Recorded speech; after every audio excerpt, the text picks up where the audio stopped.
mercredi 3 décembre 2025 à Yaoundé au Cameroun. Mesdames et messieurs, merci de continuer à nous faire confiance en direct sur Info TV dans le cadre de votre programme Espace Miné, 10h, 11h52, de lundi à vendredi. Ce matin, nous parlerons des inégalités sociales dans les États et le cas du Cameroun nous intéressera de manière singulière.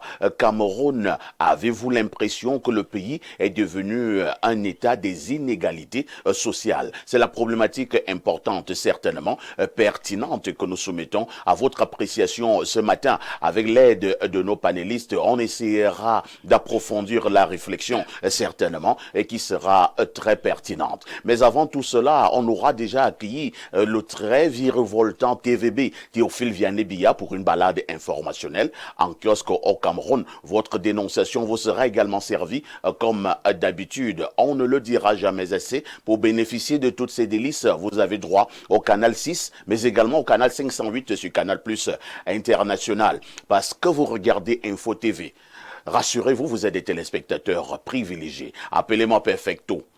Je modère. Roger Kiek-Dekiki, bonjour. Bonjour, parfait. Ici, je salue vos équipes de production et je salue les téléspectateurs très très nombreux de par le monde à préférer cette grande émission, ce talk show qui leur distille de très bonnes informations, les éduque et aussi qui anime leur vie au quotidien.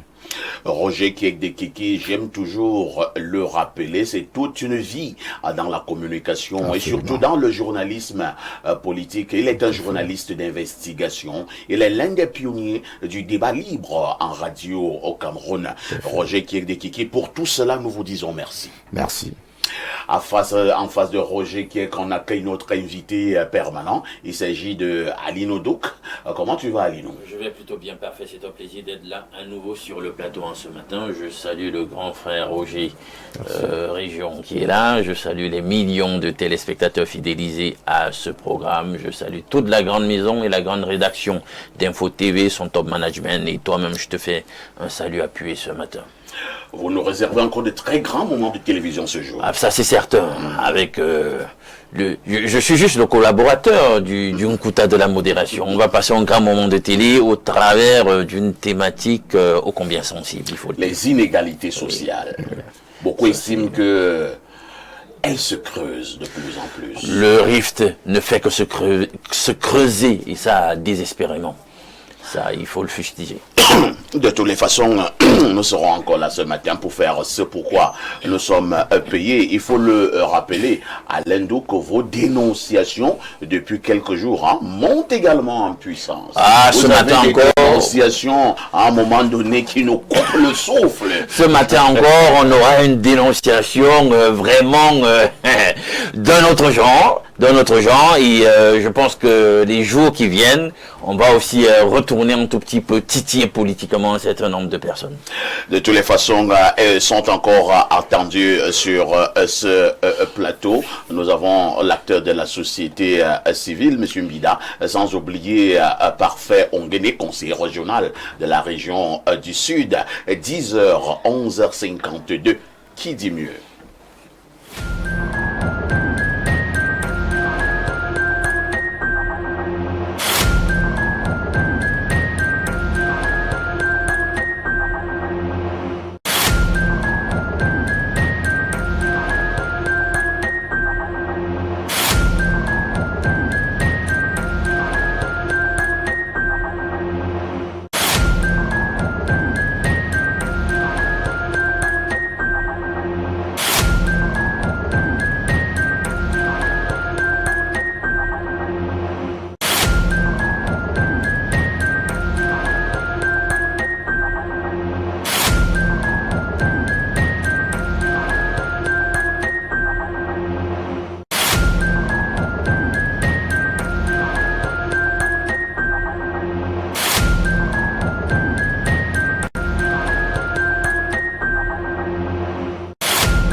Théophile Vianney-Billa, bonjour. El Perfecto, bonjour. Bonjour à votre panel ce matin et bonjour à nos millions de téléspectateurs. Ils sont nombreux scotchés lorsqu'il est 10 heures pour déminer l'espace.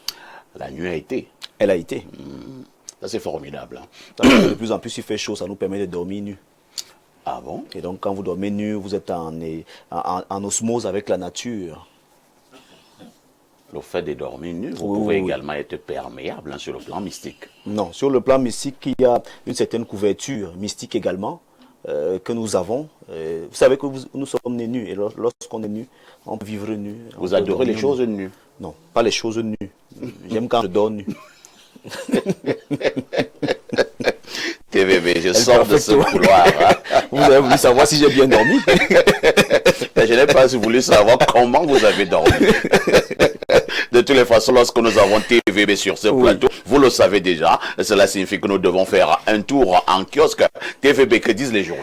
El Perfecto, les journaux qui sont disponibles en kiosque ce matin présentent pas mal d'actualités. Nous ouvrons cette revue de presse avec le journal Info Matin de Dieudonné Mvengue qui est disponible en kiosque et qui nous présente cette information au bas de une. Info Matin, titre, programme Future of Africa, une plateforme d'admission des étudiants Chine-Afrique, annoncée à l'IAI Cameroun. Cette nouvelle base au rallonge futuriste, axée sur la formation professionnelle des jeunes Africains en informatique, sera officiellement consacrée au campus d'Onkolanga à Yaoundé le 9 décembre 2025. C'est bien sûr ce que nous dit le journal de Dieudonné Mvengue, numéro 1926 de ce mercredi 3 décembre 2025. En une, ce journal s'intéresse donc à l'axe Hawaï et ce soir, livraison début 2026. Au 1er décembre, 76 km sur un total de 82 sont bitumés à la grande joie des populations des 3 arrondissements du département de la Mefou et à Famba, région du centre, qui déjà remercie le chef de l'État Paul Biya sous la houlette du ministre des Travaux publics Emmanuel Ngano Djoumessi. Les travaux dont le taux de réalisation est de 80% avancent à pas de géant. Information à retrouver en page 3 du journal Info Matin disponible en kiosque. Nous laissons Info Matin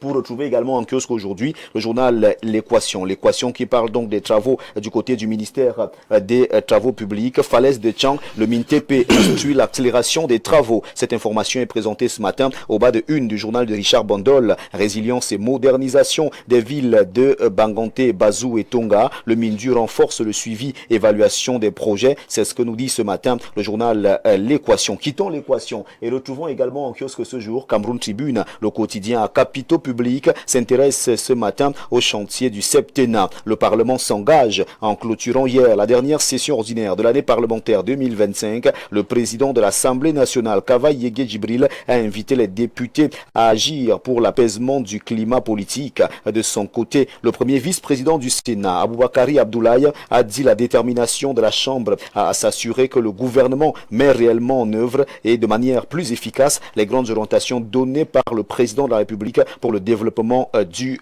pays. C'est de la page 4 à la page 5 que cette information est à retrouver ce matin. Au journal Cameroun Tribune, nous retrouvons également la nouvelle expression qui nous amène au Sénat ce matin et qui parle de crise post-électorale. La nouvelle expression nous informe que le Sénat recommande la ligne dure. Information à lire en page 3. Inhumanité d'une détention. La chaîne des coupables. Cette chaîne des coupables est à retrouver en page 2. René Manuel Sadi donne la version du gouvernement. L'Union européenne dit rester attentive à l'enquête que Yaoundé a annoncée. Cyril Roland Béchon, Anissé et Kane est un visage emblématique de longue date et de lutte pour la libération. Alice Com qui s'est également exprimé en page 2 en disant qu'Anissé Ekane n'était pas seulement un leader politique, c'était un homme vrai, un être profondément humain. Toutes ces réactions sont à retrouver au journal La Nouvelle Expression qui en parle ce matin. Nous quittons La Nouvelle Expression pour retrouver le jour. Le jour pointe en une, décès suspect d'Anissé Ekane, vague de condamnation. Ces vagues de condamnation sont donc à retrouver ce matin au journal d'Aman Mana en page 2. Nous restons dans l'actualité concernant le décès d'Anissé Ekane avec cette fois-ci mutation qui parle d'un décès controversé d'Ekane. Impunité zéro. Ce journal s'exclame. L'indignation ne faiblit pas sur la scène nationale et des chancelleries exigent une enquête indépendante et approfondie sur la mort de l'homme politique. Alors que la crise post-électorale n'est pas totalement éteinte, le pouvoir se retrouve avec une nouvelle patate chaude. L'information est à retrouver en page 16. 7. Décès d'Anissé Ekane. Notre journal revient également sur cette information ce matin. Le messager de Feu Pius Ndiawe parle du décès d'Anissé Ekane et nous fait donc savoir ce matin que l'autopsie a donc bel et bien été renvoyée. Décès d'Anissé Ekane qui veut étouffer la vérité. Ce journal s'interroge. Prévu hier à 10h à la morgue de l'hôpital central de Yaoundé, la famille du défunt a formellement demandé le report de l'autopsie, dénonçant une procédure précipitée et un manque de transparence. C'est de la page 4 à la page 6. Que le journal de Feu Pius Ndiawe revient sur cette information ce matin. Le décès d'Anissé Ekane est encore à retrouver ce matin au journal L'Œil du Sahel qui en petite une parle également de cette autopsie. Décès d'Anissé Ekane, l'autopsie est reportée s'inédit. L'information est à lire en page 7. Mozogo, 125 concessions incendiées par Boko Haram à Djibrili. Le constat a été fait par L'Œil du Sahel de Guibaï Gatama qui revient donc ce matin présenter cette situation du côté de Mozogo. Nous parlons du décès d'Anissé Ekane avec bien sûr le tri hebdomadaire le soir, décès d'Anissé Ekane, halte à la manipulation et à la récupération politique, alors qu'une enquête en vue de déterminer là où les causes exactes de la mort du président du Manidem a été ouverte, des langues se délient de part et d'autre pour fondre en accusation. C'est en page 3 que le tri hebdomadaire de Feu Armand Bianda revient donc sur le décès d'Anissé Ekane et parle de cette affaire ce matin. Après ce journal, on peut également retrouvé en kiosque ce jour, sans détour qui parle également d'Anissé Ekane. Anissé Georges Ekane, loin du statut de nationaliste, sa mort en détention le 1er décembre dernier suscite moult réactions, prêtant le flanc à toutes sortes de conjectures, dont celle de quelques esprits retors voulant lui coudre les coutumes de nationaliste. Pourtant, le président du Manidem était poursuivi pour des faits graves, à l'instar de l'insurrection et de l'hostilité envers la patrie qui le prédisposait aux poursuites devant le tribunal militaire. Le journal Sans Détour en parle ce matin et revient donc sur cette information en page 4. Décès d'Anissé Ekane, l'UPC appelle au calme et invite ses militants à la vigilance. L'honorable Bapolipote s'est exprimé et le communiqué est à retrouver en page 5 de ce journal qui est en kiosque. Et nous refermons cette revue de presse avec la riposte. La riposte qui parle de la maîtrise du territoire et réforme structurelle pour la Tangandji impulse l'actualisation de la carte du Cameroun pour un territoire mieux organisé. Daté du 2 décembre 2025, une correspondance officielle du ministre de l'administration territoriale pour la Tangandji annonce l'ouverture formelle d'un chantier majeur, l'actualisation de la carte administrative du Cameroun à travers la création éventuelle de nouveaux départements et arrondissements. Cette information est à retrouver ce matin au journal La Riposte qui revient avec le communiqué du ministre de l'administration territoriale. Mesdames, Messieurs, c'est avec ce journal que nous refermons cette revue de presse acte 2 sur Info TV ce mercredi matin. De votre aimable attention, infiniment merci. Et comme vous le savez, avec 400 francs CFA seulement, vous avez donc votre journal disponible en kiosque ce jour. Merci El Perfecto pour cette magnifique tribune et merci aux téléspectateurs. Merci Théophile Vianebia pour toutes ces informations fraîches parues donc en kiosque au Cameroun. Nous disons à demain 10h. Avec le même plaisir, le même bonheur. Très bonne suite d'émission. Mettez aujourd'hui au centre de vos préoccupations. C'est de ça qu'il s'agit.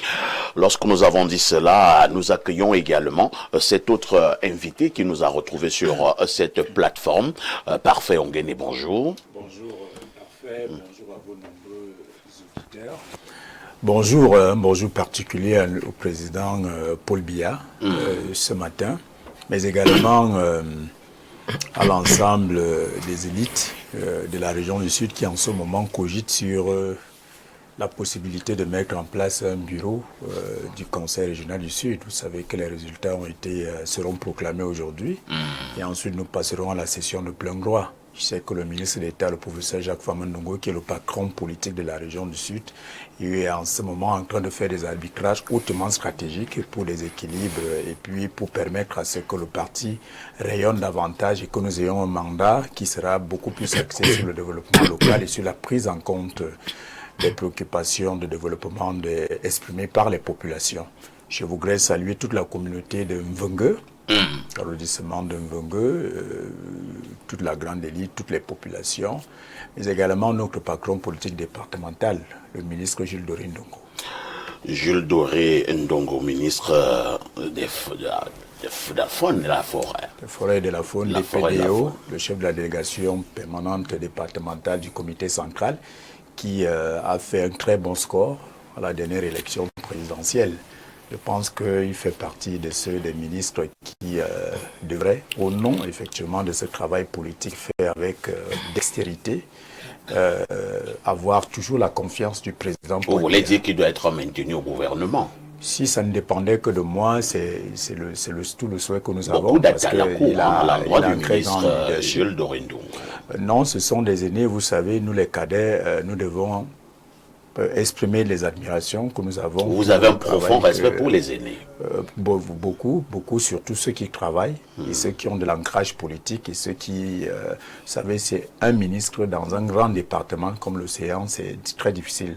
Mais il réussit quand même à avoir une contribution assez significative pour mettre ensemble les Océanais autour d'un idéal, celui de soutenir le président Paul Biya en permanence. Merci. Parfait, Mgeni, d'être dans là ce matin. Je vous en prie. Roger Kiek de Kiki, c'est encore une autre situation compliquée au Cameroun. Hein? La mort de l'homme politique, de l'activiste Anissé Ekane, pratiquement 5 décennies dans la lutte, dans le combat. Anissé Ekane est mort en détention.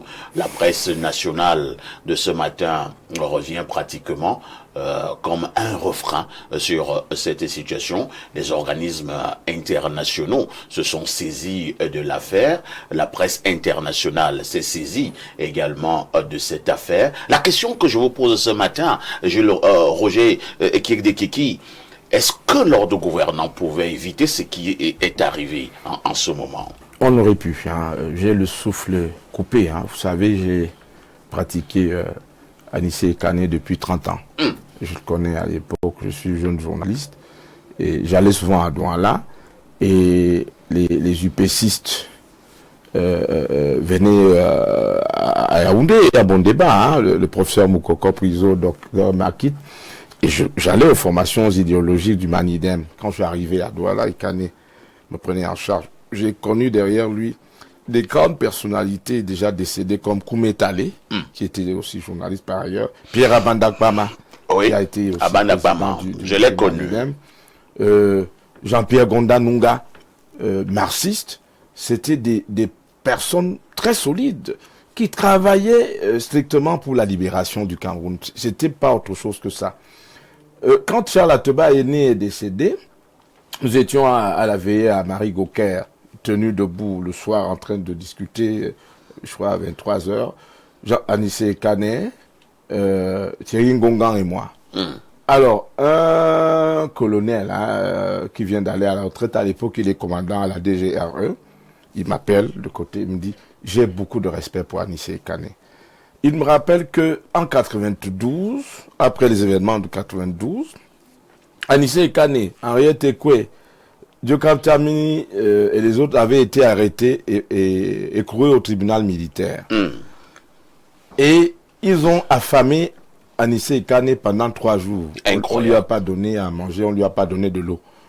Et au 3e jour, le matin, on est venu lui poser des questions, l'auditionner de nouveau. Il n'a pas changé un iota de ce qu'il avait déjà dit 3 jours avant. Et il me disait que je suis colonel aujourd'hui, j'ai un immense respect pour ce monsieur. Et j'avais demandé à Anissé, il m'a dit, tu sais, nous, quand nous faisions la clandestinité dans l'UPC, nous étions formés à résister une semaine sans manger. Et depuis que Anissé est arrivé en détention à Yaoundé, je prenais mon temps pour aller le voir, parce que je sais qu'il est quelqu'un de solide.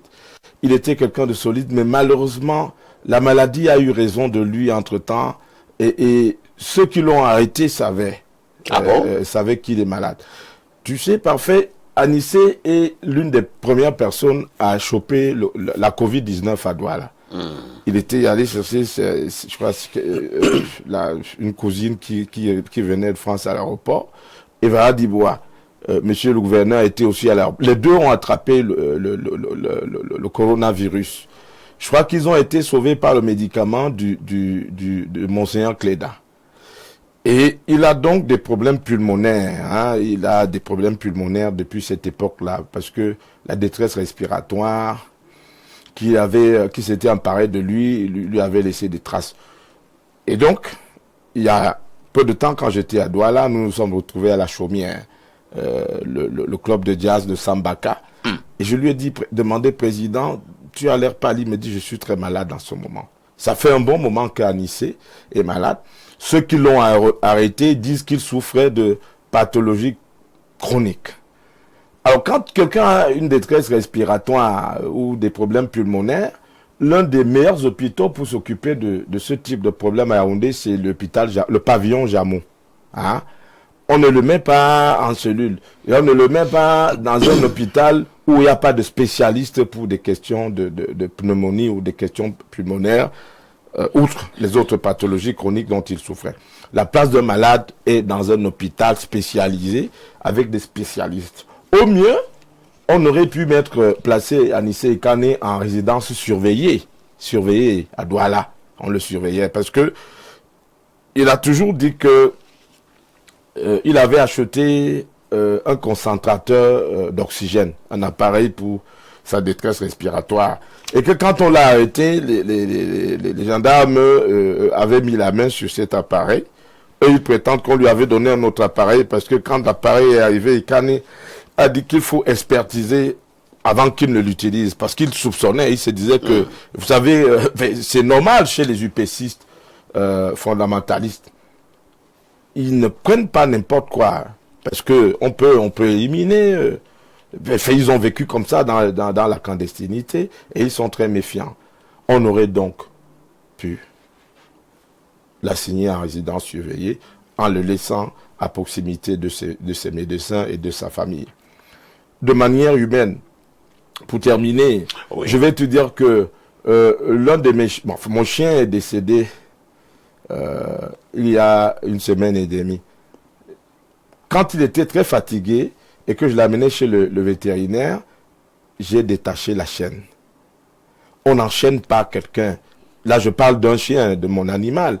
Mais vous ne pouvez pas enchaîner quelqu'un qui est très malade, qui ne peut pas courir pour s'enfuir. Anissé est rentré de France parce qu'il aimait le Cameroun, il aurait pu rester là-bas.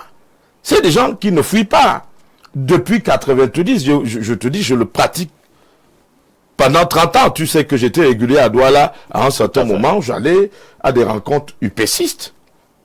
Je suis un peu nourri aux idées de l'UPC. C'est pas un type qui peut fuir. Anissé, c'est quelqu'un qui affronte l'adversité. Dans le sens qu'il n'avait pas un problème forcément contre le président Biya.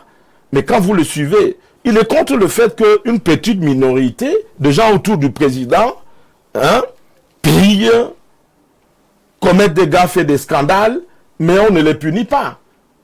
Il capte complètement le pouvoir, il capte l'appareil d'État et vole impunément sans qu'on ne leur demande quelque chose. Et je crois que c'est la raison pour laquelle Ekane a soutenu Roger Kiek, Kamto et puis Tiroma, pas par conviction idéologique. Je connais les convictions idéologiques de ce monsieur-là. Roger Kiek. Mais en fait, vous savez, on a aussi besoin de la démocratie, on a aussi besoin de ses adversaires politiques et idéologiques pour animer la société. Ce monsieur-là pouvait encore vivre. Nous avons perdu là l'une des dernières grandes figures de la lutte pour l'émancipation et la libération du Cameroun. Je lui rends grandement hommage. C'était un ami, c'était un frère. Roger Kiek, imaginez un seul instant que là où Anissé Kane se trouve en ce moment, qu'il vous écoute et qu'il vous regarde. Qu'est-ce que vous dites à Anissé Kane ce matin? Je lui dis que je suis fier de son combat. En réalité, à l'époque, on me menaçait, on m'arrêtait. Quand j'avais des problèmes ici, là, je pouvais appeler Anissé, je pouvais appeler Pius Ndiaoui. Je crois qu'il est mort comme il a vécu. Il est mort en combattant, il est mort les armes à la main. Et là, à cause de ceux qui ont négligé sa maladie et l'ont arrêté dans ces conditions-là, eh bien, vous venez de permettre à Anissé Kane de rentrer dans l'histoire comme un grand héros, comme un martyr tombé sur cette route qui nous mène à la libération un jour du Cameroun et de l'Afrique. Parfait, Ongene, nous parlons du décès bizarre, entre guillemets, d'Anissé Kané ce matin. Le jour au quotidien paraissant au Cameroun hier a titré « Ils l'ont tué ». Maurice Kamto, dans sa sortie également, il y a quelques heures, a également dit cela « Ils l'ont tué ».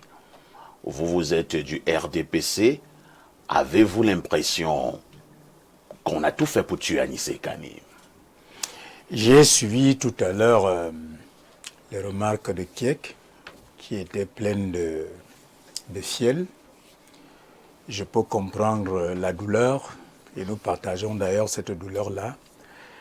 Nous regrettons, somme toute, l'issue de cette situation qui gêne tout le monde. Vous savez, la mort est difficile pour tout le monde. Mais nous pensons que à ce stade de la situation, il vaudrait mieux attendre les résultats de l'enquête qui a été prescrite par le gouvernement. Vous avez déjà souvent eu beaucoup de résultats d'enquête au Cameroun. Les résultats de cette enquête, je crois qu'il y aura une autopsie qui va nous révéler les circonstances et les conditions de cette Vous allez m'aider si vous répondiez à ma question. Hein. Vous avez souvent eu beaucoup de résultats d'enquête au Cameroun. Nous sommes dans un état de droit, nous sommes dans un état de loi, nous sommes dans un état de règlement. Et je pense qu'il vaut mieux faire confiance à l'État, aux juridictions. Jusque-là, je n'ai pas une réponse à ma préoccupation. Ah, parfait. Je pense que les résultats d'une enquête n'ont pas une période précise. Vous avez déjà les résultats de l'enquête de Monseigneur Bala? C'est certainement que le dossier... Vous avez les résultats d'enquête des 9 de Bepanda? Il y aura... Du père Angelbert. Vous avez les résultats d'enquête du père Angelbert Mvin? Je crois qu'il n'y a que les émissions. Vous avez les résultats d'enquête des sœurs de Djoum? Vous voulez qu'on continue à citer? Parfait, faisons confiance à cette prescription d'enquête. Moi, je ne parle pas de confiance. La se bâtit quand les promesses se respectent. Oui, parce que il faut savoir que nous devons d'abord élucider les circonstances de la disparition de cette figure politique emblématique. Est-ce qu'on était au courant, oui ou non, qu'Anissé Kané était très souffrant? Mais nous avons suivi le communiqué du ministère de la Défense. C'est-à-dire qu'Anissé Kané a passé peu de temps en cellule. Et je crois que le reste du temps, il les a passés sous soins intensifs dans les structures médicales du CED. Parfait, s'il te plaît. Je pense qu'il n'a pas été, sa situation n'a pas été négligée. Je vais suggérer une information précise. Malheureusement, on ne sait pas. Je vais lui donner une information précise, hein, mon très cher frère et ami. La présidence de la République, à un moment précis, avait déjà participé aux soins de Anissé Kané. Vous comprenez, hein? C'est-à-dire qu'on sait qu'il est malade. Anissé est malade, il avait sollicité même des accompagnements à un moment donné. Il n'y a pas quelqu'un qui ne sache pas que depuis un certain temps, Anissé Kané est malade. D'ailleurs, c'est pas pour encenser ceux qui l'ont mis en détention. Tiroma Bakari vous l'a dit lui-même. Pendant que il était encerclé dans sa maison, il avait dit qu'il est très malade, qu'il ne peut pas résister 2 mois sans ses médicaments. Vous le savez. Vous savez que quand il était au gouvernement, à maintes reprises, le chef de l'État avait ordonné son évacuation sanitaire. Si on avait arrêté Tiroma dans les mêmes conditions, peut-être qu'on l'aurait aussi perdu. Parce que vous savez, la maladie... On a donc tout fait pour ne pas arrêter Tiroma. Voilà. Lui, il est parti. Voilà. D'accord. Oui, mais on a arrêté Anissé. Alors, sur le plan politique, est-ce que vous n'avez pas une explication à cela? Vous êtes de ceux qui pensent qu'on a laissé partir Tiroma? Vous savez, je vais vous dire hein, que aux dernières nouvelles, avant que Tiroma ne disparaisse de Garoua, des snipers, c'est-à-dire des tireurs d'élite, étaient positionnés sur le toit d'une maison à quelques encablures de la résidence de Tiroma. Et ces tireurs d'élite n'ont pas vu Tiroma partir. Quand les forces spéciales sont aux aguets, sont positionnés, il est impossible que quelqu'un sorte si on ne le laisse pas partir, ou bien comme dit souvent quelqu'un, si on ne les débranche pas. On peut les débrancher pour favoriser. Première logique d'abord, Tiroma s'installe à Garoua. Au lieu de rester dans sa résidence de Yaoundé, c'était pour éloigner les problèmes très loin. Deuxième option, On le laisse aller en campagne, il est même escorté par les gendarmes pendant qu'il danse le régime. Et puis plus tard, il se retrouve au Nigeria. Et on vous dit que les autorités de Yola sont en discussion permanente avec les autorités du Cameroun. Ensuite, il est en Gambie. Et plus tard, il est au sultanat d'Oman. Il s'agit de quoi? C'est un jeu? Vous voyez alors, la politique est un jeu. Mais un jeu dangereux par moment. Parce que ce jeu-là, nous parlons d'il y a quand même des morts. Malheureusement, je crois que le fin joueur, le plus grand joueur, c'est le président lui-même. Il y a d'autres grands joueurs. L'élite qui entoure le président... Et Tiroma, c'est un petit joueur? Non, c'est un très grand politicien. Ah, c'est un sphinx. Mais il joue avec le peuple. Il peut jouer. Il joue avec le président depuis très longtemps. C'est quelqu'un qui parle... Donc Tiroma a encore joué en 2025. Il est même possible. Il est même très possible que dans les mois qui viennent, on vous dise qu'il a accepté la main tendue pour la paix au Cameroun. Entre-temps, on disait Kane est mort. Il faut que ceux qui ont arrêté Kane, qui sont les collaborateurs du président, apprennent à être des hommes politiques. Très bien. La politique est un jeu, mais pas un jeu pour donner la mort. Il faut savoir jouer. On aurait pu gérer Yanissé et Kane différemment. C'est compris. On aurait pu le gérer différemment. C'est compris. Oui, Parfait va donc chuter. Je vais chuter en faisant observer à qui que je ne partage pas son point de vue sur les petits arrangements politiques. Je pense qu'il faudrait observer cette situation avec beaucoup de lucidité et d'objectivité. Il ne faut pas tenter de ranger ça dans une alors, comment allez-vous poursuivre l'enquête pour nous dire? Vous avez dit qu'on a arrêté Kane avec dans son domicile des armes de guerre. Enfin, ce qu'on avait laissé quoi? Je verrai comment vous allez prouver qu'il y avait des armes de guerre, des sacs de tramadol et bien d'autres effets dans son domicile. Allez donc au bout de l'enquête et je voudrais donc après... Non, nous ne sommes pas passionnés. Nous regrettons la mort et le décès d'une grande figure de la scène politique. Rien ne justifie la mort. Rien ne justifie la mort d'un homme, encore moins la mort d'un homme politique. Parfois on gagne. Est-ce qu'ils l'ont tué? Non, je ne peux pas partager cette opinion. Personne n'a tué personne. Anissé Kane est décédé dans des circonstances, certes, que nous regrettons. Décédé en détention. Mais il est décédé. Alors, personne ne l'a tué, il n'y a pas eu meurtre. Il y a simplement eu des circonstances qui seront élucidées à travers les résultats de l'enquête. Vous insistez sur votre enquête. Mais bien sûr, ça c'est la position du gouvernement. Le gouvernement a demandé qu'il y ait une enquête et il y a une enquête. Donc, attendons sagement, calmement, avec beaucoup de lucidité les résultats de cette enquête et faisons confiance aux instruments mis en place pour la protection sociale des Camerounais. Alain Douk, au lendemain de la présidentielle au Cameroun, on a connu un ton qui est monté, on a connu certaines manifestations où certains Camerounais sont descendus dans la rue et les uns les autres ont commencé à avoir le langage de l'apaisement, surtout du côté de l'ordre gouvernant. Le président de la République a prêté serment et de manière progressive, on a vu que les choses revenaient à la normale, l'ordre régnait, personne n'était plus en route. Est-ce qu'à un moment donné, vous n'avez pas un soupçon de ce que certains dans ce gouvernement ne veulent véritablement pas la paix?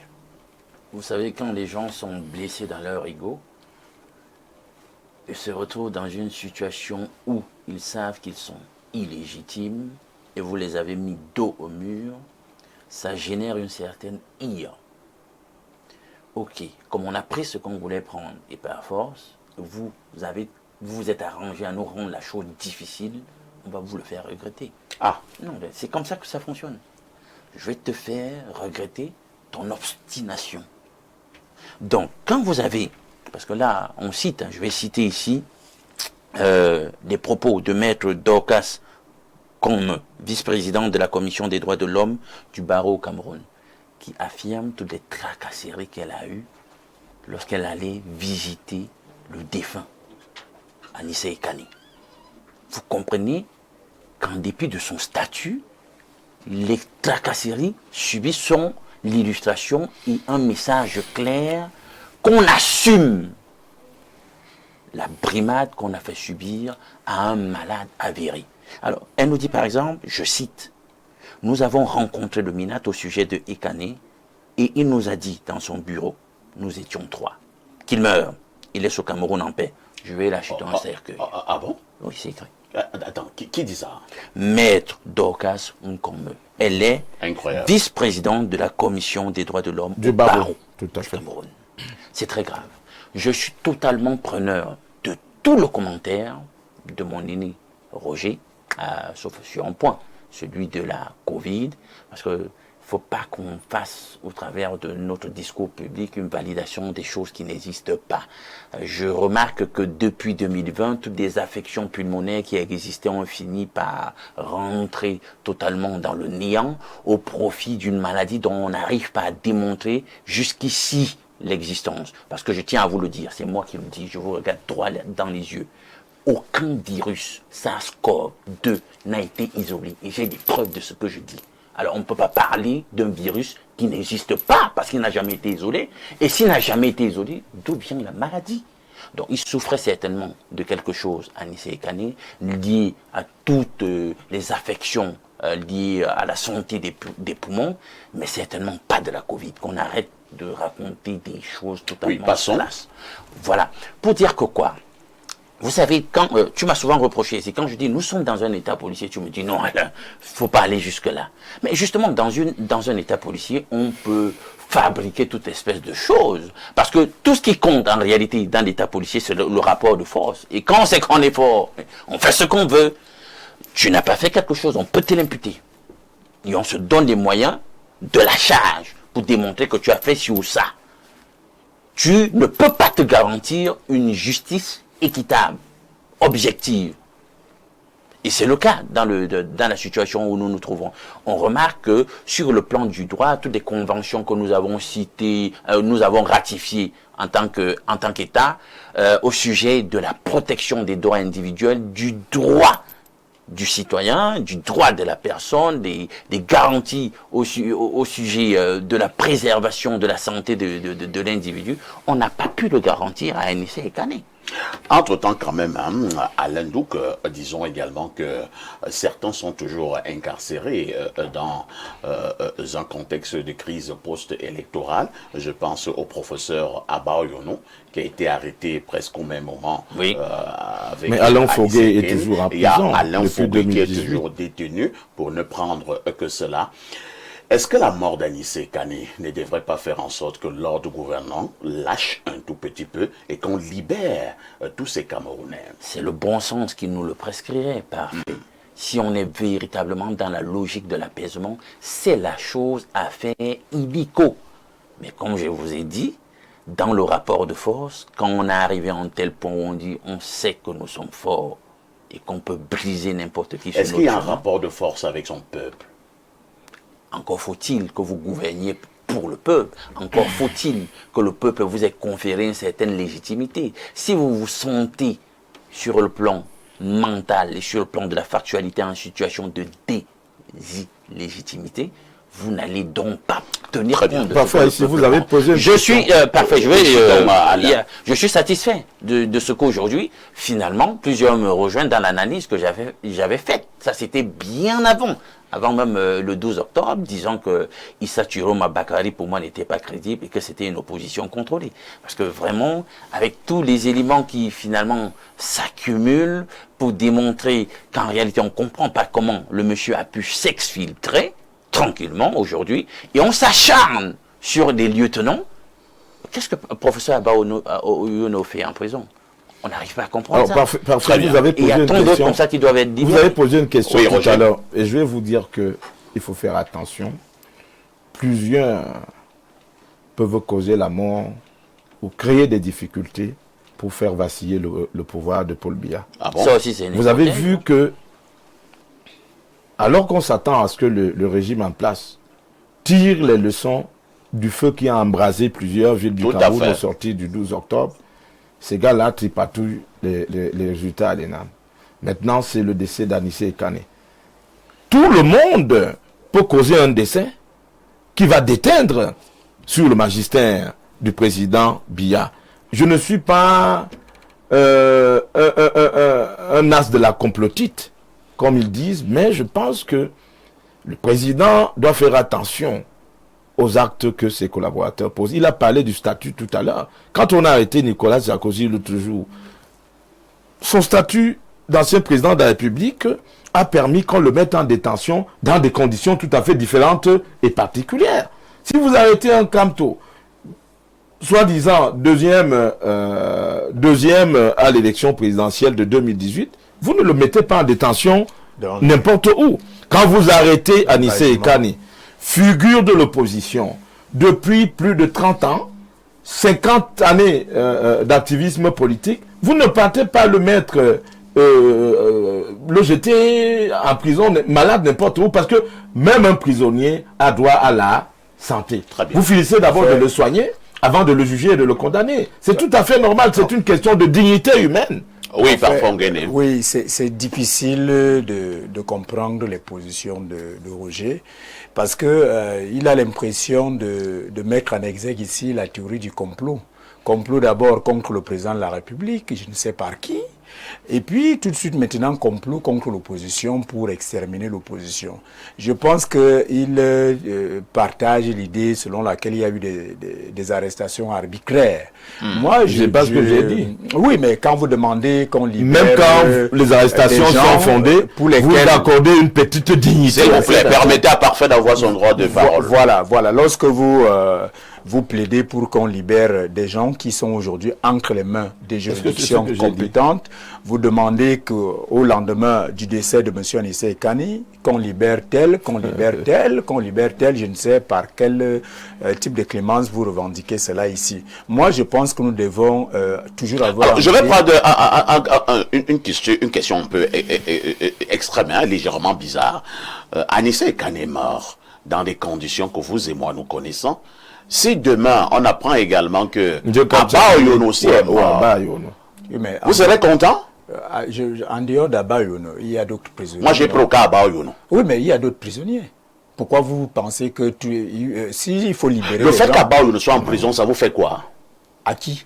À vous, du RDPC. Non, écoutez, le RDPC... À vous du régime. Est-ce qu'il ne peut pas comparaître libre? Est-ce qu'Abba Oyono ne peut pas comparaître libre? Non, le RDPC n'a pas assez mêlé des méthodes utilisées par les juridictions compétentes. Je parle du régime. Il y a un code pénal, il y a un code de procédure pénale. Je pense qu'il faut respecter ça. S'il y a un autre mort, qu'est-ce que nous allons faire? Il y a un cadre normatif d'organisation de notre société politique. Nous sommes en pleine mascarade. C'est une mascarade. Il faut respecter cela. C'est-à-dire que je pense qu'il ne faut pas avoir des options ciblées pour au nom de la politique. La politique ne nous exonère pas de notre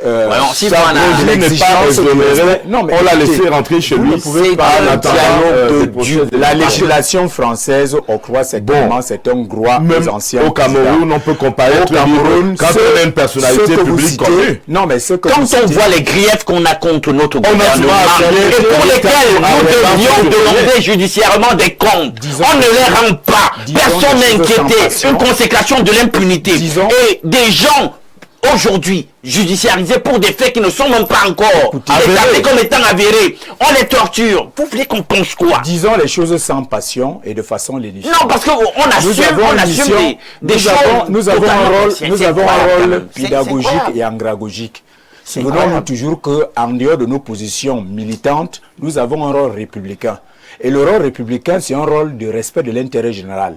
Lorsque vous demandez à ce qu'on libère cela, non, à quel moment est-ce que vous avez... On demande qu'on leur apporte un peu de dignité. Qu'on libère également... Quelqu'un qui est malade doit être soigné. Tout simplement. On ne demande pas de leur apporter un peu de dignité. Si vous voulez vous faire des avocats de ceux qui sont en détention, faites-le pour tous les Parlons de la réelle politique maintenant. Écoutez. Est-ce que dans le monde, dans le champ politique, nous allons mettre un terme à ce petit débat. Quand on est dans un système oppressif, est-ce qu'il n'y a pas des détentions, des arrestations, des judiciarisations arbitraires? Non, mais ça n'existe pas au Cameroun. Ah bon? Il n'y a pas d'arrestation arbitraire au Cameroun. Nous sommes dans un paradis, je l'apprends aujourd'hui. C'est formidable. Mais bien, nous n'avons pas atteint la taraxie sous le régime du renouveau quand même. Mais nous pensons qu'il y a des efforts qui sont consentis pour avoir un état de droit debout.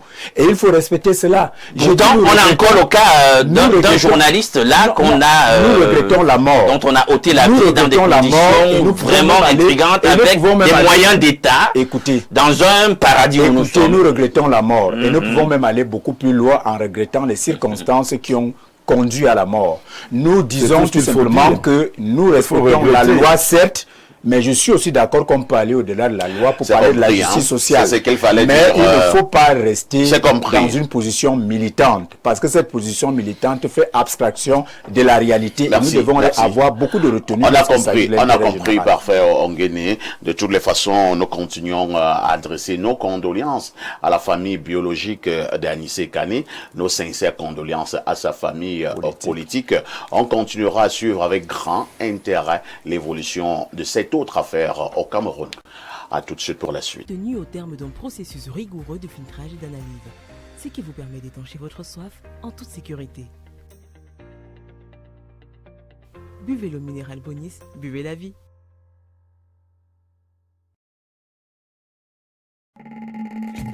Un nom, une icône, une légende. Maestro Zuela a raccroché son vœu le 10 septembre 2025. Programme des obsèques. 2 décembre, hommage artistique par le ministère des Arts et de la Culture dès 18h au Centre culturel camerounais. Mercredi 3 décembre, messe suivie de la veillée sans corps à la cathédrale Notre-Dame des Victoires de Yaoundé. Jeudi 4 décembre, 12h, levée de corps à l'hôpital central de Yaoundé. 15h, messe à la cathédrale Notre-Dame des Victoires de Yaoundé. 17h, recueillement à la basilique Marie-Reine des Apôtres de Mvolié et veillée à la maison Nazareth de Mvolié. Vendredi 5 décembre, 7h, départ du cortège funèbre. 10h30, escale à la cathédrale Saint-Anne et Joachim de Bolova. 14h30, escale et recueillement à la mission catholique Notre-Dame de Providence d'Ambam. 17h, messe et grande veillée à la paroisse Croix-Glorieuse de Mokosi à Olamze. Samedi 6 décembre 2025, 16h, inhumation à Atante. En Afrique, nous disons les morts ne sont pas morts. Alors Oscar Zuela, pendant que tu t'en vas, reviens à l'humanité des écans pour assurer ta survie communautaire en inspirant d'autres joueurs de fête. Un nom, une icône, une légende. Maestro Zuela a raccroché son vœu le 10 septembre 2025. Programme des obsèques. 2 décembre, hommage artistique par le ministère des Arts et de la Culture dès 18h au Centre culturel camerounais. Mercredi 3 décembre, messe suivie de la veillée sans corps à la cathédrale Notre-Dame des Victoires de Yaoundé. Jeudi 4 décembre, 12h, levée de corps à l'hôpital central de Yaoundé. 15h, messe à la cathédrale Notre-Dame des Victoires de Yaoundé. 17h, recueillement à la basilique Marie-Reine des Apôtres de Mvolié et veillée à la maison Nazareth de Mvolié. Vendredi 5 décembre, 7h, départ du cortège funèbre. 10h30, escale à la cathédrale Saint-Anne et Joachim de Bolova. 14h30, escale et recueillement à la mission catholique Notre-Dame de Providence d'Ambam. 17h, messe et grande veillée à la paroisse Croix-Glorieuse de Mokosi à Olamze. Samedi 6 décembre 2025, 16h, inhumation à Atante. En Afrique, nous disons les morts ne sont pas morts. Alors Oscar Zuela, pendant que tu t'en vas, reviens à l'humanité des écans pour assurer ta survie communautaire en inspirant d'autres joueurs de fête. Les Makuma, bonjour. Bonjour, perfecto. Comment tu vas? Parfait, je me porte bien. Nous parlons encore de santé ce matin et plus précisément du chlamydia. Du chlamydia, oui. Du chlamydia ou de la chlamydia, cette maladie-là qui ne cesse de déranger des personnes. Et fort heureusement que Plante de Vie se dresse comme un soldat devant cette maladie-là pour combattre, donc pour faire de ça son champ de bataille. Ce matin encore, avec le produit King Fimic 24, la solution, c'est pour annoncer à toutes les personnes là qui consomment déjà le produit que nous avons davantage renforcé, bien que c'était déjà assez fort, mais on a encore davantage renforcé la capacité de ce produit à éradiquer le mal. Le King Fimic 24, la solution, ne traite pas que le chlamydia ou la chlamydia, il traite aussi les maladies sexuellement transmissibles telles que l'herpès génital ou l'herpès buccal, les problèmes de syphilis, le chancre mou, le gonococcie et même les femmes là qui n'arrivent pas à concevoir ou à procréer, qui ont des problèmes de myome ou des fibromes, de kystes ovariens et parfois aussi ces hommes-là qui ont les problèmes d'azospermie ou bien d'oligospermie, les problèmes de sperme faible ou absent. Lorsqu'ils arrivent à l'éjaculation, il n'y a pas assez de sperme, parfois c'est l'eau. Le produit King Fumic 24, la solution, vient remédier à ces différents problèmes-là. Nous avons des personnes qui ont les problèmes de chaleur dans la plante des pieds, les bourdonnements des oreilles, les chutes de cheveux. Ça aussi, c'est aussi les symptômes liés au chlamydia. Avec donc le produit King Fumic 24, la solution, vous allez dire adieu à ces différents symptômes. Nous avons des hommes qui ont des problèmes de faiblesse sexuelle, éjaculation précoce, reprise lente, du fait qu'ils soient victimes de chlamydia. Alors, le produit King Fumic 24, la solution, vient éradiquer la cause principale de votre faiblesse sexuelle et à nouveau, vous avez une érection normale. Ces personnes qui ont des problèmes de démangeaison sur les parties génitales, même les boutons qui apparaissent sur les parties génitales, le produit King Fumic 24, la solution, vient éradiquer ça. Parfois, je suis venu encore ce matin avec ce bidon, le LK Top Cleaner. À la base, il était conçu pour les problèmes de troubles érectiles. Mais aujourd'hui, nous l'avons perfectionné, nous l'avons complété. Aujourd'hui, on ne le prend pas parce qu'on est malade, mais parce qu'on ne veut pas être malade. Pour ces personnes-là qui à titre préventif, il prévient contre les hémorroïdes, contre le palu dans le sang, le palu sévère, la jaunisse, et même ces personnes qui sont souvent anémiées, on prend le produit. Gère les problèmes cardiovasculaires. Pour des personnes qui ont les problèmes d'insuffisance cardiaque, on leur demande de prendre le produit LK Top Cleaner qui va venir oxygéner le cerveau et nettoyer les faisceaux sanguins pour davantage faciliter un meilleur flux sanguin dans l'organisme. Nous avons des personnes qui ont souvent peur de consommer des médicaments naturels du fait que ça va bouger leur rein, ou bien ça va bouger leur foie, ou bien leur poumon. On leur demande de prendre ceci. Même pour des personnes qui ont déjà les problèmes de poumon, ou bien de foie, ou bien même de rein, on leur demande de prendre le LK Top Cleaner pour pouvoir avoir une santé de fer.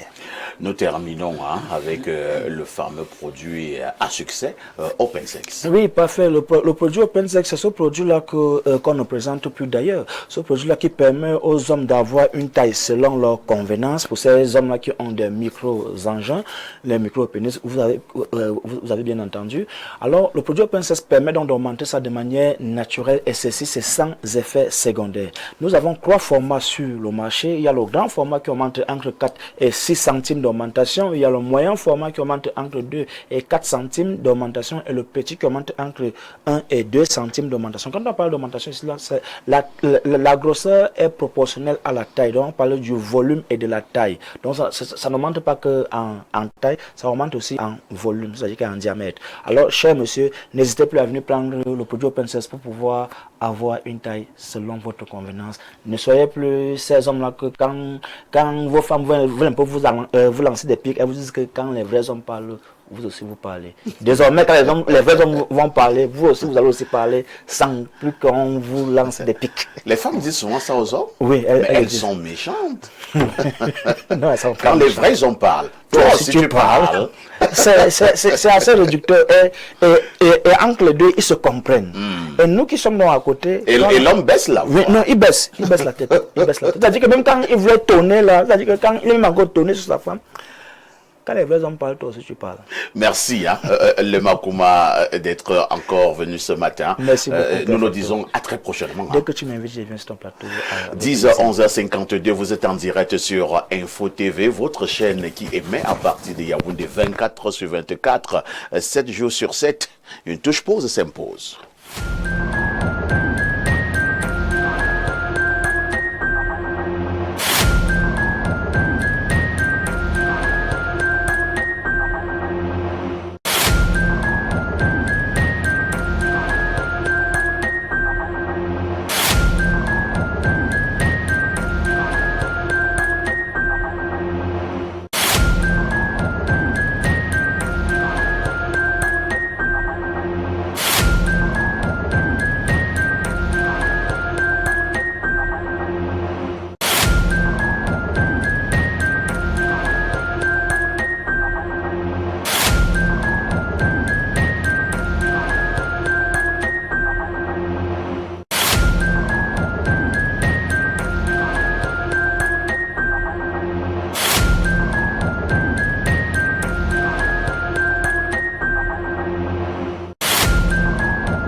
Merci de nous retrouver sur ce plateau. Nous allons prendre nos nombreux messages tout à l'heure. C'est une saturation de contributions ce matin concernant justement ce petit débat qu'il y a eu tout à l'heure.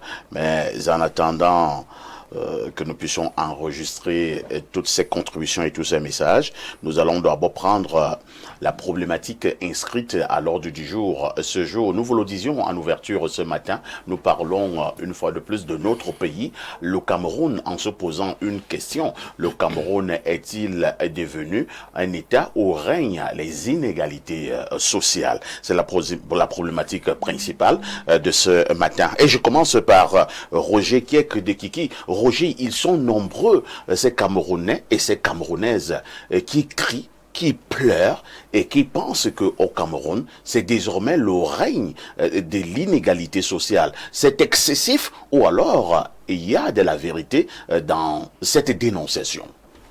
Une petite minorité a accaparé le fruit de l'effort national. Et quelquefois, on peut avoir l'impression que certains ont été créés par Dieu pour venir accompagner les autres. C'est-à-dire que vous regardez en spectateur comment les gens vivent. Vous rentrez dans un domicile, vous voyez le parc automobile, des voitures bâchées, une cinquantaine, et vous n'êtes même pas sûr de ce que vous allez manger demain. Certains trient ce qu'ils vont manger. Vous posez la question de savoir, est-ce que je vais pouvoir manger demain? Parce qu'à Yaoundé, il y a des familles où on mange une fois tous les 2 jours. J'ai même connu une famille où, sur 5 enfants, si 3 ont mangé aujourd'hui, les 2 autres mangent demain. Roger, tu es sérieux là? Non, je suis en train de vous dire. Il y a des familles où on n'est même pas sûr d'avoir un repas, seul par jour. On mange à tout de rôle par jour. Oui, à tout de rôle. Maintenant, je vous donne les chiffres officiels. Le Cameroun est marqué par des inégalités sociales importantes. Selon les données récentes, seuls 180 000 Camerounais, soit environ 0,6% de la population, concentrent la richesse nationale. 0,6% de la population ont la richesse nationale. Des stations d'essence, des machins, ils ont tout. Les autres n'ont rien. Et vous avez donc 17 millions de Camerounais qui vivent dans la pauvreté, dont 6,9 millions en situation d'extrême pauvreté, c'est-à-dire 6,9 millions de Camerounais n'ont pas 1500 francs par mois. Par mois. Quand je vais dans mon village, je fais souvent la monnaie en 500, les billets de 500. Chaque fois que je remets un billet de 500 francs ou un savon à une maman, elle me salue à 2 mains, elle veut même s'agenouiller pour me dire merci. Vous avez des endroits où on se tape 12 km à pied, aller 12 km retour parce qu'on va aux obsèques. Parce qu'après l'enterrement, il y a la collation, on va pouvoir manger un morceau de maquereau et boire un verre de vin et attendre encore le jour où quelqu'un d'autre va décéder. C'est ça la réalité de ce pays et ce sont des chiffres précis que je vous donne.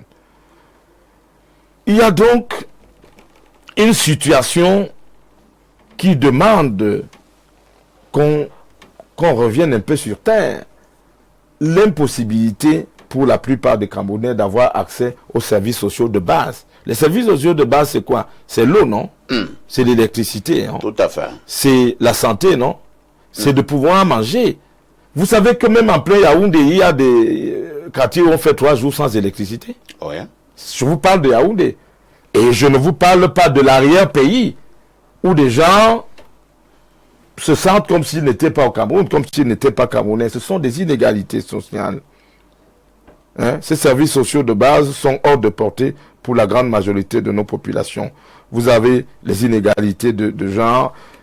Il y a très peu de place pour les femmes dans la fonction publique, les services publics, mais beaucoup de place dans l'informel, où les gens sont sous-payés. Vous savez que les Bahamselam qui vendent au marché d'une Fundi, qui partent de l'Oboudi, ou de l'allée qui est dans la nuit, il y avait des sacs des sacs de bâtons de manioc, nourrissent des familles. Tout à fait. Vous avez des familles, des foyers où la femme et l'homme en même temps. Elle scolarise les enfants, elle soigne tout le monde, elle s'occupe même encore de son mari. Et parfois, pour des gains très petits. Il y a donc toute une réflexion à mener en se disant, au sortir de l'élection du 12 octobre dernier, il se réjouissait tout à l'heure du Sud. Moi, je suis un beau-frère des gens du Sud. Je suis en train de lui dire que chaque fois qu'il y a un deuil en Ngoué là-bas, c'est Jules Doré Dongo là-bas dans la brousse, c'est pénible d'y arriver. Quand tu prends une moto, c'est 10 000 francs. Quand tu prends une voiture, même en passant par Kribi, c'est difficile d'y accéder. Et le téléphone est un luxe.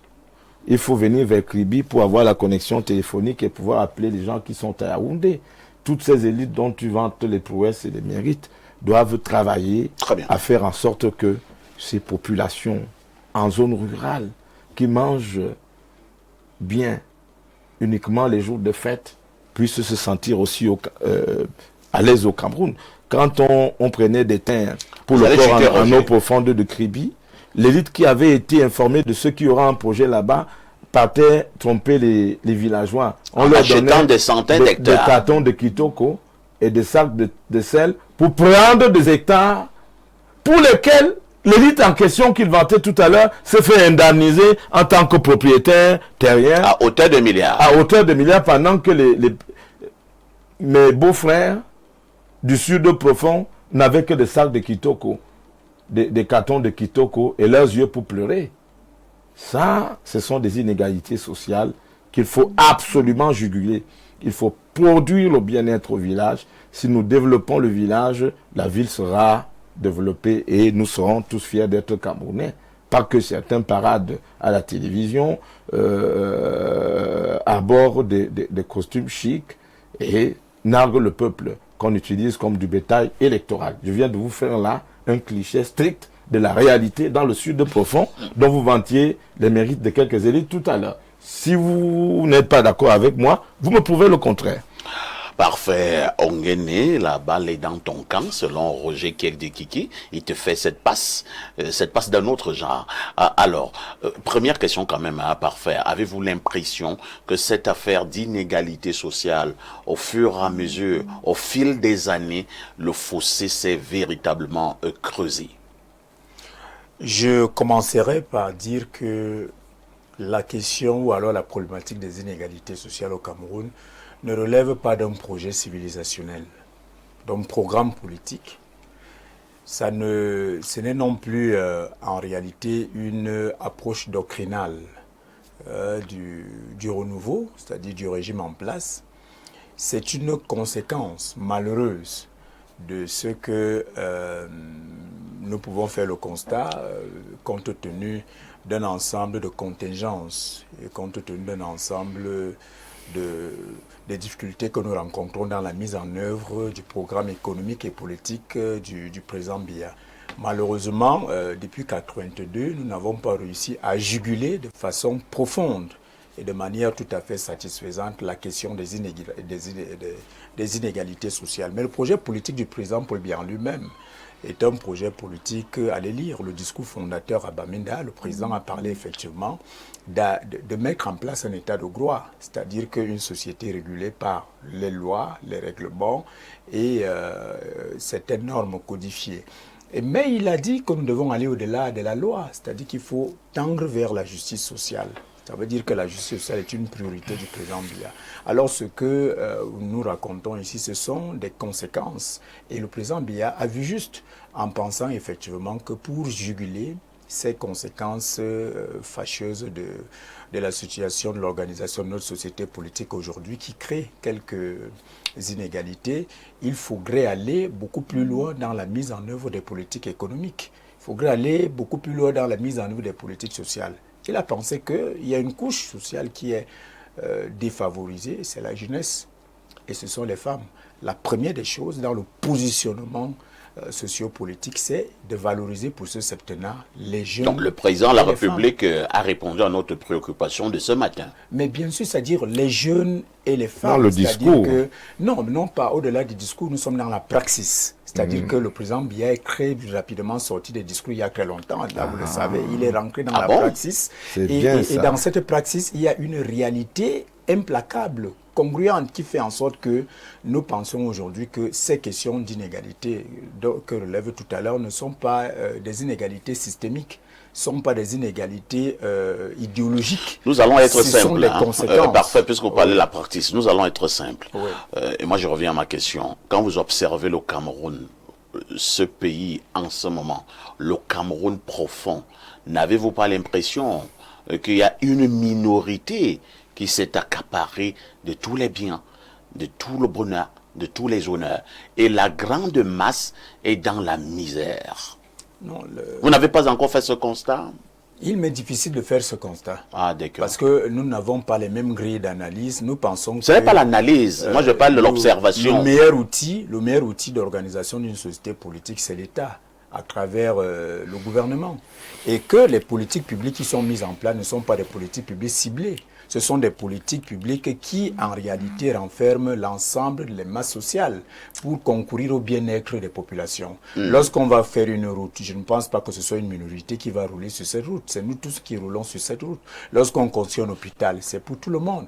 Il faut juste insister sur l'amélioration des conditions de vie qui soient également renforcées. Et je pense que le budget 2026 a pris en compte un certain nombre de paramètres, notamment liés à la lutte contre la pauvreté. Il faut insister là-dessus et le budget de 2026 est un budget qui insiste effectivement, là vous savez qu'il y a eu une augmentation substantielle, il y a eu une augmentation substantielle des enveloppes. L'augmentation de l'enveloppe budgétaire a une influence claire sur le panier de la ménagère. Sur le train de vie de l'élite, oui. Le train de vie de l'élite, oui. Ménagère, parce qu'il y aura des facilités en termes de redynamisation de notre économie, en termes d'inclusion sociale, et donc avoir un impact sur la prise en compte des couches qui aujourd'hui se présentent comme des couches sociales défavorisées. Je pense qu'il ne faut pas être péremptoire sur une lecture aussi pessimiste et péjorative que Kiek a voulu faire tout à l'heure avec ces clichés-là. Je te donnais le cliché réel. Il faut quand vous allez à Bagofit, je vous prends un exemple, sans stigmatiser. Quand vous arrivez à Bagofit, dans les profondeurs de l'Est, vous voyez un château qui s'impose à tous. Mais derrière la barrière de ce grand château, il y a des beaux animaux. La misère est rampante. Oui, les petits-enfants ont le ventre ballonné. Ils marchent pieds nus à la recherche d'une boule de couscous pour manger quelque part. Mais de l'autre côté de la barrière, c'est le paradis. Quelle barrière? De Bagofit. Quelle barrière? Bon, je vous ai dit aller à Bagofit. Quand vous allez ici à Nyom, attendez, quand vous allez ici à Nyom, vous pouvez voir, c'est-à-dire que... Qu'est-ce qu'il y a à Nyom? Vous avez à la fois des châteaux qui vous laissent croire que vous êtes dans le sud profond de la France, au bord de la Méditerranée, et de l'autre côté, des taudis, des baraques où la misère pue à plein le nez. C'est un contraste, c'est-à-dire que soit il y en a pour tout le monde, soit il y en a simplement pour une petite minorité. C'est ça le reflet du Cameroun. Moi, je vis au quartier. Je vis au quartier avec les gens du quartier. Je vous assure que pendant que vous mangez là, ces gars-là respirent l'odeur de la soupe qui se dégage de votre cuisine. Merci, et il y a quelqu'un qui m'a dit que... C'est parfois Nguene qui avait la parole. Mais il veut nier et dire que le bien-être... Le président vient de décréter le bien-être. Tous les Camerounais vont manger et vont se soigner à leur guise. Le président a pris un engagement. Lorsque nous avons suivi votre analyse tout à l'heure, vous avez effectivement, de manière subtile, rappelé que la jeunesse et les femmes constituent la couche sociale plus ou moins défavorisée. Oui, tout à fait. Alors, vous avez suivi le discours du président de la République qui a placé ce septennat sous le signe de la promotion de la jeunesse et des femmes. Le septennat n'est qu'en cours. Faisons confiance à nouveau à notre champion, au président Paul Biya. Donnons la chance au président Biya. Oui, permettons au président Paul Biya de déployer sa stratégie de promotion des jeunes et des femmes. Il n'a pas apporté une démarche restrictive. Nous sommes à la 40e stratégie dans la lutte contre la pauvreté au Cameroun. Non, la pauvreté ne finira jamais, vous savez, donc peu importe... C'est une belle excuse. Hein. Oui, non, peu importe le nombre de stratégies que nous avons mises en place, il faut juste souvent réajuster, réadapter ces stratégies en fonction de la conjoncture économique et sociale du pays. Parfois, il vous est arrivé d'aller dans le Grand Nord? Je n'ai pas besoin d'aller, ma première épouse... Et vous est arrivé d'aller à Dabanga, à Kousséri, à Kadimatari, à Kolofata, pour ne prendre que ça. Où les populations boivent dans la même mare que les bêtes. Non, ma première épouse était du Grand Nord, dont je maîtrise très bien la zone. Je vous dis, nous n'avons pas... Et vous avez vu que c'est reluisant? Non, écoutez, faut pas... Déjà, quand vous parlez du Grand Nord, il ne faut pas dire qu'il n'y a que le Grand Nord qui souffre encore d'un déficit. J'étais en train de commencer par le Grand Nord, que ce soit même dans votre sud profond. Mais bien sûr, même dans mon village... Mvungue, c'est le paradis. Non, il n'y a pas de paradis. Nous voulons la route à Wom. Là-bas, il n'y a pas encore de route c'est un grand bassin de production. Il faut qu'il y ait la route. Il y a d'autres zones, comme un Jominkan rural, ainsi de suite. Il y a encore de la route là-bas. Oui. Donc, il y a encore la route. Oui, à Mvungue. À Womi, il n'y a pas de route sur cet axe. Et vous êtes content? Non, nous ne sommes pas contents. Nous pensons simplement qu'il faut déjà... Mais vous avez dit tout à l'heure que Jules Doré Ndongo faisait un travail formidable. Jules Doré Ndongo n'est pas ministre des Travaux publics. On attend quand il sera ministre des Travaux. Non, pas cela. Le Jules Doré Ndongo appartient à un gouvernement et ce gouvernement a des sectoriels. Ce que nous parlons ici n'a pas une approche ciblée sur Jules Doré Ndongo. Nous disons qu'il joue un travail politique de maillage social et politique. Il faut apprécier cela. Très bien. Il a un leadership coruscant, un leadership qui nous permet quand même d'apaiser le climat social et le climat politique dans notre département. Ça, il faut le saluer. Mais nous disons que je veux chuter par là pour dire il y a encore des apories et le président Paul Biya en est conscient. Et cette conscience-là découle aujourd'hui de la stratégie de développement national. Vous savez, avec la SND 30, et le budget de 2026 est un indicateur de ce qu'il y a une volonté politique. Et même au-delà de la volonté politique, il y a une réelle visibilité de l'action gouvernementale à pouvoir endiguer toutes ces difficultés-là. Donc les inégalités sociales, je conclus en disant, pour la gouverne de nos téléspectateurs, les inégalités sociales, ça existe partout. Ce n'est pas l'apanage du Cameroun. Il faut aspirer à la justice sociale. C'est pour ça que le président de la République avait placé le renouveau sur la justice sociale, l'équité sociale, la rationalité et l'inclusion. L'inclusion sociale et l'égalité des chances. Alors, je pense que on vous a compris, du moment où ce n'est pas idéologique, les conséquences qui échappent encore à la mise en œuvre des politiques publiques. Alain Douk, nous avons choisi ce matin, Alain Douk, de parler des inégalités sociales. Ils sont nombreux qui pensent que le Cameroun est devenu le reflet des inégalités sociales pratiquement à tous les niveaux de la société. C'est un avis que ne partage pas Parfait Onguéné. Il pense d'ailleurs que le président de la République, pour cet autre septennat, a pris le taureau par les cornes. Parfait, j'ai le plus petit temps de parole sur ce plateau. J'espère que là, je vais pouvoir rattraper, oui. Écoutez, quand on regarde d'abord la structuration de notre budget, où un tiers pour le prochain exercice est consacré à l'investissement. Vous savez qu'avant, c'était 30%. Donc, on a 70% pour le fonctionnement. Ça n'a pas beaucoup changé. C'est juste une légère augmentation, pas significative du tout. Ça veut dire que c'est le même paradigme qui est conservé. Donc, on priorise en réalité les dépenses de fonctionnement. En réalité, c'est un euphémisme pour dire qu'on va entretenir le train de vie de l'État, entre guillemets. Et s'il vous plaît, lorsque je parle de l'État, je ne parle pas de vous et moi, parce que ne vous incluez pas. Ne vous incluez pas dans ce qu'on entend par l'État. Alors, vous avez donc une légitimation de la polarisation de la société au travers de cette structuration du budget.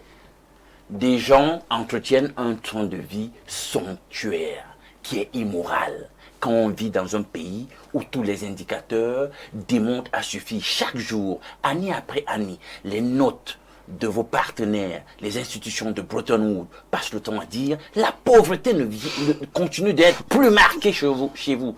Mais pendant ce temps, on a des gens qui peuvent se taper des séjours de 39 jours, de 40 jours dans des hôtels avec des notes incroyables. faramineuses, plantureuses. Il s'agit d'eux, il s'agit de leurs enfants, il s'agit de leurs cours. Des choses incroyables, des choses qui sont des insultes quand on regarde des réalités du pays, la polarisation sociale du pays. Mais ça se fait sans qu'on puisse rien y faire. C'est ça le Cameroun. C'est-à-dire qu'on est là, on tient le discours. Chaque jour, c'est ce discours-là. C'est-à-dire qu'on passe 43 ans à tenir un discours, à enfumer les gens pour qu'ils s'accommodent avec leur misérabilisme. Quand on parle d'injustice sociale, est-ce que là, non, j'ai été poli, j'ai suivi tout le monde tout à l'heure. Vous avez l'extrême nord, la région la plus pauvre, avec, d'après les indicateurs officiels, 69% de pauvreté. On a le nord-ouest avec 66%. Il y a une polarisation. Toute la richesse du pays est concentrée au niveau des deux principales métropoles, Douala et Yaoundé, pendant que tout le reste du pays est exsangue. Est-ce que c'est normal? C'est-on construit? Ceux qui gouvernent sont responsables de ce qui est en train de se passer. Vous entrez dans les métropoles en question, Douala et Yaoundé. Allez voir la polarisation. Quand vous êtes là, au niveau des Ligues Douala, ou de Tabalonkak là, vous avez vu la zone là du Carrefour et Ligues Douala, chez les Ligues Douala, il y a un poste de police. Vous savez ce qui se passe là, quand il y a des fortes pluies, des inondations, toute la mer de la ville qui monte et envahit les domiciles qu'il y a là. Ben, regardez dans le paradoxe, avec d'autres quartiers, avec Bastos. C'est-à-dire que vous allez aller voir le train de vie dans certains quartiers cossus de la capitale, UP de la capitale, et vous faites le rapprochement avec le misérabilisme qu'on a en Konkana, etc. Et vous dites, on est dans quel genre de république, les amis? Ce n'est pas possible. Ce n'est pas possible. On ne peut pas continuer comme ça. Or, les gens assument que nous continuons à fonctionner ainsi et ne changent pas de cap. Les inégalités sociales, est-ce que ceux-là, donc, de ces petits quartiers, ils peuvent faire entrer leur enfant à l'ENAM? Impossible. Ils peuvent facilement faire entrer leur enfant à l'IRIC. Ils peuvent leur garantir d'avoir... ils peuvent garantir qu'ils pourront avoir un officier de police ou un commissaire de police. Des fonctions qui sont la chasse gardée de l'élite. Cette élite qui passe le temps à siphonner, à pensionner vers le haut la totalité des ressources du pays. Et justement, on ne peut pas parler de ces inégalités sans invoquer ici la malgouvernance et la question de la corruption. Parce que la polarisation devient de plus en plus marquée en rapport avec la corruption et la prévarication. On ne gouverne absolument pas au regard du tableau pour l'intérêt général. C'est-à-dire qu'on a pris cette fibre humaine qui caractérise le plus clair des gouvernements avec un volet social, on l'a botté en touche pour créer une oligarchie étatique. Parce que ici, vous allez même voir les plus à l'aise, parfois ce ne sont même pas des hommes d'affaires. Comment expliquer, vous, que nous n'allons pas arriver à cette polarisation? Quand vous regardez, par exemple, parfait, on vous dit, les gens passent le temps à endetter le pays. Parce que, il faut le dire, sur le budget en question, il y a le tiers qui est constitué d'un endettement. Il y a un endettement d'ailleurs extérieur, avec tous les risques que ça comporte. Je vais citer ici la Bible quand même qui dit quelque part dans Proverbe 22 que celui qui emprunte est esclave de celui qui prête. Donc on est en train d'esclavagiser, on est dans un processus d'esclavagisation du pays.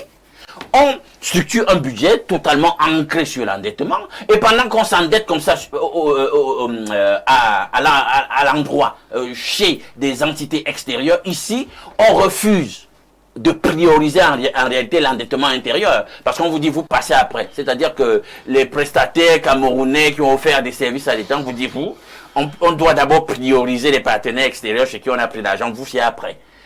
Et comment vous pensez qu'on peut résoudre systémiquement la question de la pauvreté, du bien-être des Camerounais, quand les Camerounais, on leur démontre qu'ils viennent après? C'est incroyable quand même. Donc on comprend que cette polarisation sociale relève d'une ingénierie voulue. Elle est construite. Très bien. Et c'est en cela que c'est inné. Parfait. Alain, il faut quand même avoir un raisonnement manichéen. C'est-à-dire qu'il faut nuancer à un moment donné. Le manichéisme vient du fait même qu'il y a la polarisation, il y a du noir, il y a du blanc. C'est ça le manichéisme. Je voudrais dire sous la gouverne de Kiek, l'autorité de Kiek, En économie, la dépense de consommation participe à la dynamisation de l'activité économique.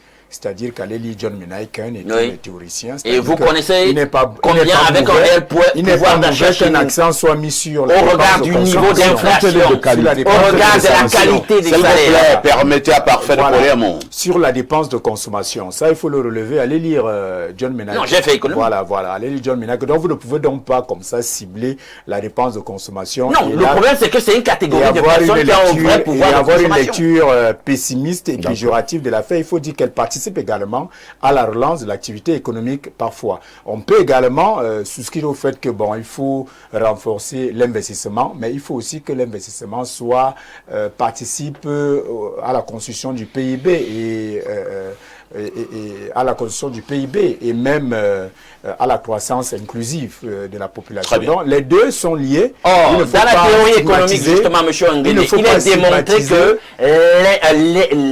l'investissement a un effet multiplicateur sur le revenu. Oui, on est d'accord. Oui, alors si vous comprenez donc pourquoi notre croissance stagne et pourquoi la pauvreté ne recule pas. Parce que la consommation en question, vous le savez bien, une bonne part, d'après les indicateurs, finit dans les paradis fiscaux. Je cite les entités. La NIF fait des rapports chaque année pour dire qu'il y a évasion fiscale.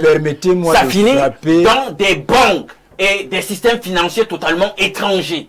Ça finit dans des comptes des particuliers qui accumulent. Non, est-ce que je mens? Permettez-moi de frapper de vacuité vos assertions qui voudraient que l'on pense qu'il y a une volonté politique d'asphyxier les masses sociales de polariser une élite politique qui a tout le contrôle sur merci nous lisons d'abord ces nombreux et c'est pas vrai. La société polarisée, ça veut dire que les faits parlent pour moi. Ces nombreux téléspectateurs qui nous regardent à travers le monde s'impatientent, ils veulent donner leur avis et je prends ce premier avis. Bonjour Parfait, bonjour Kiki, Roger et bonjour à Alain. Une inégalité sociale est une situation dans laquelle un régime, un groupe d'individus, social ou ethniques, un clan ont des droits, des avantages, des privilèges, des largesses, des opportunités, plus que les autres Camerounais et qui en méritent autant.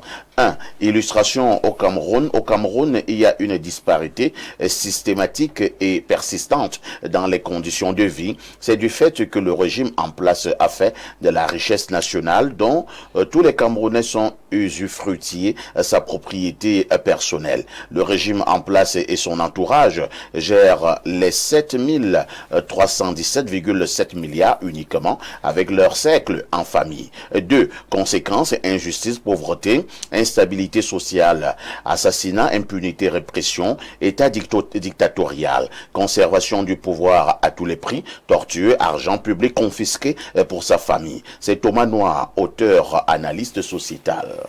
Un autre message, lui, il nous vient du plus 39. C'est l'Italie. Bonjour, perfecto et au panel. Au CED, il n'y a qu'une infirmerie et donc impossible d'avoir des soins intensifs. Et Canet dépendait presque totalement de son extracteur d'oxygène, pas à 100%, mais assez, et l'en privé, ne serait-ce que pour un jour, était déjà une condamnation à mort par asphyxie. Je suis médecin perfecto et je soigne plusieurs patients post-Covid qui vivent au quotidien avec leur bouteille d'oxygène. Ceux qui ont privé Ekane de son appareil sont coupables de crimes et c'est certain qu'ils savaient que cette fin était inévitable. Et il n'y a qu'au 237 qu'on arrête des malades critiques. RIP à Ekane, si seulement sa mort pouvait servir à quelque chose. Ndobo de Ferrara. Merci. Il faut dire à Lema Kouma que je peux vendre son produit Open Sex ici à Mbeng. D'accord, je vous mettrai en contact. Un autre message. Bonjour, modérateur des modérateurs. S'il vous plaît, je veux le numéro de Monsieur Nguéné. C'est Mbarga depuis Eboaloa. Appelez-moi après l'émission.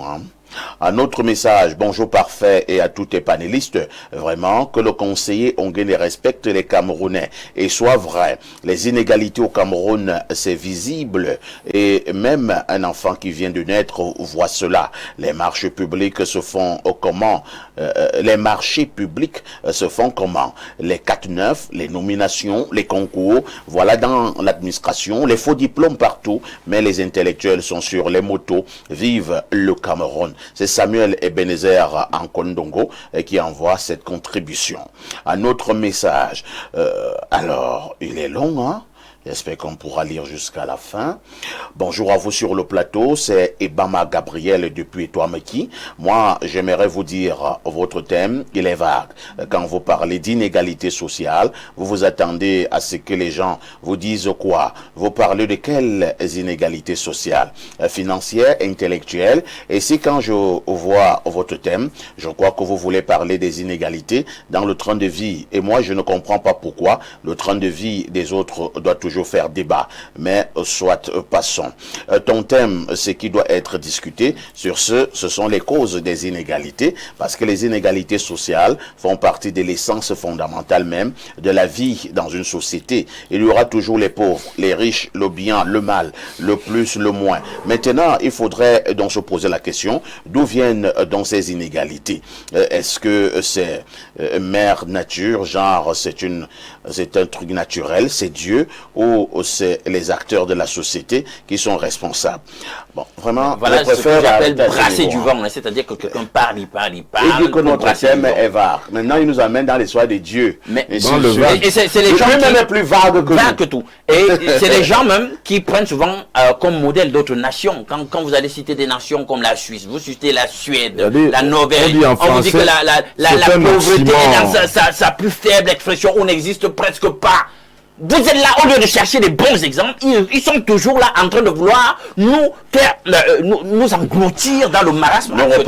C'est incroyable. Nous repartons au niveau de notre messagerie et je vous conduis au 213. C'est un message de l'Algérie. Bonjour perfecto, le Samuel Eto'o de la télévision. Oui, Cameroun, pays des inégalités pro-max. Et déjà que tout l'argent du Cameroun et les prises de décision sont concentrées à Yaoundé. Voilà d'abord où commence l'inégalité.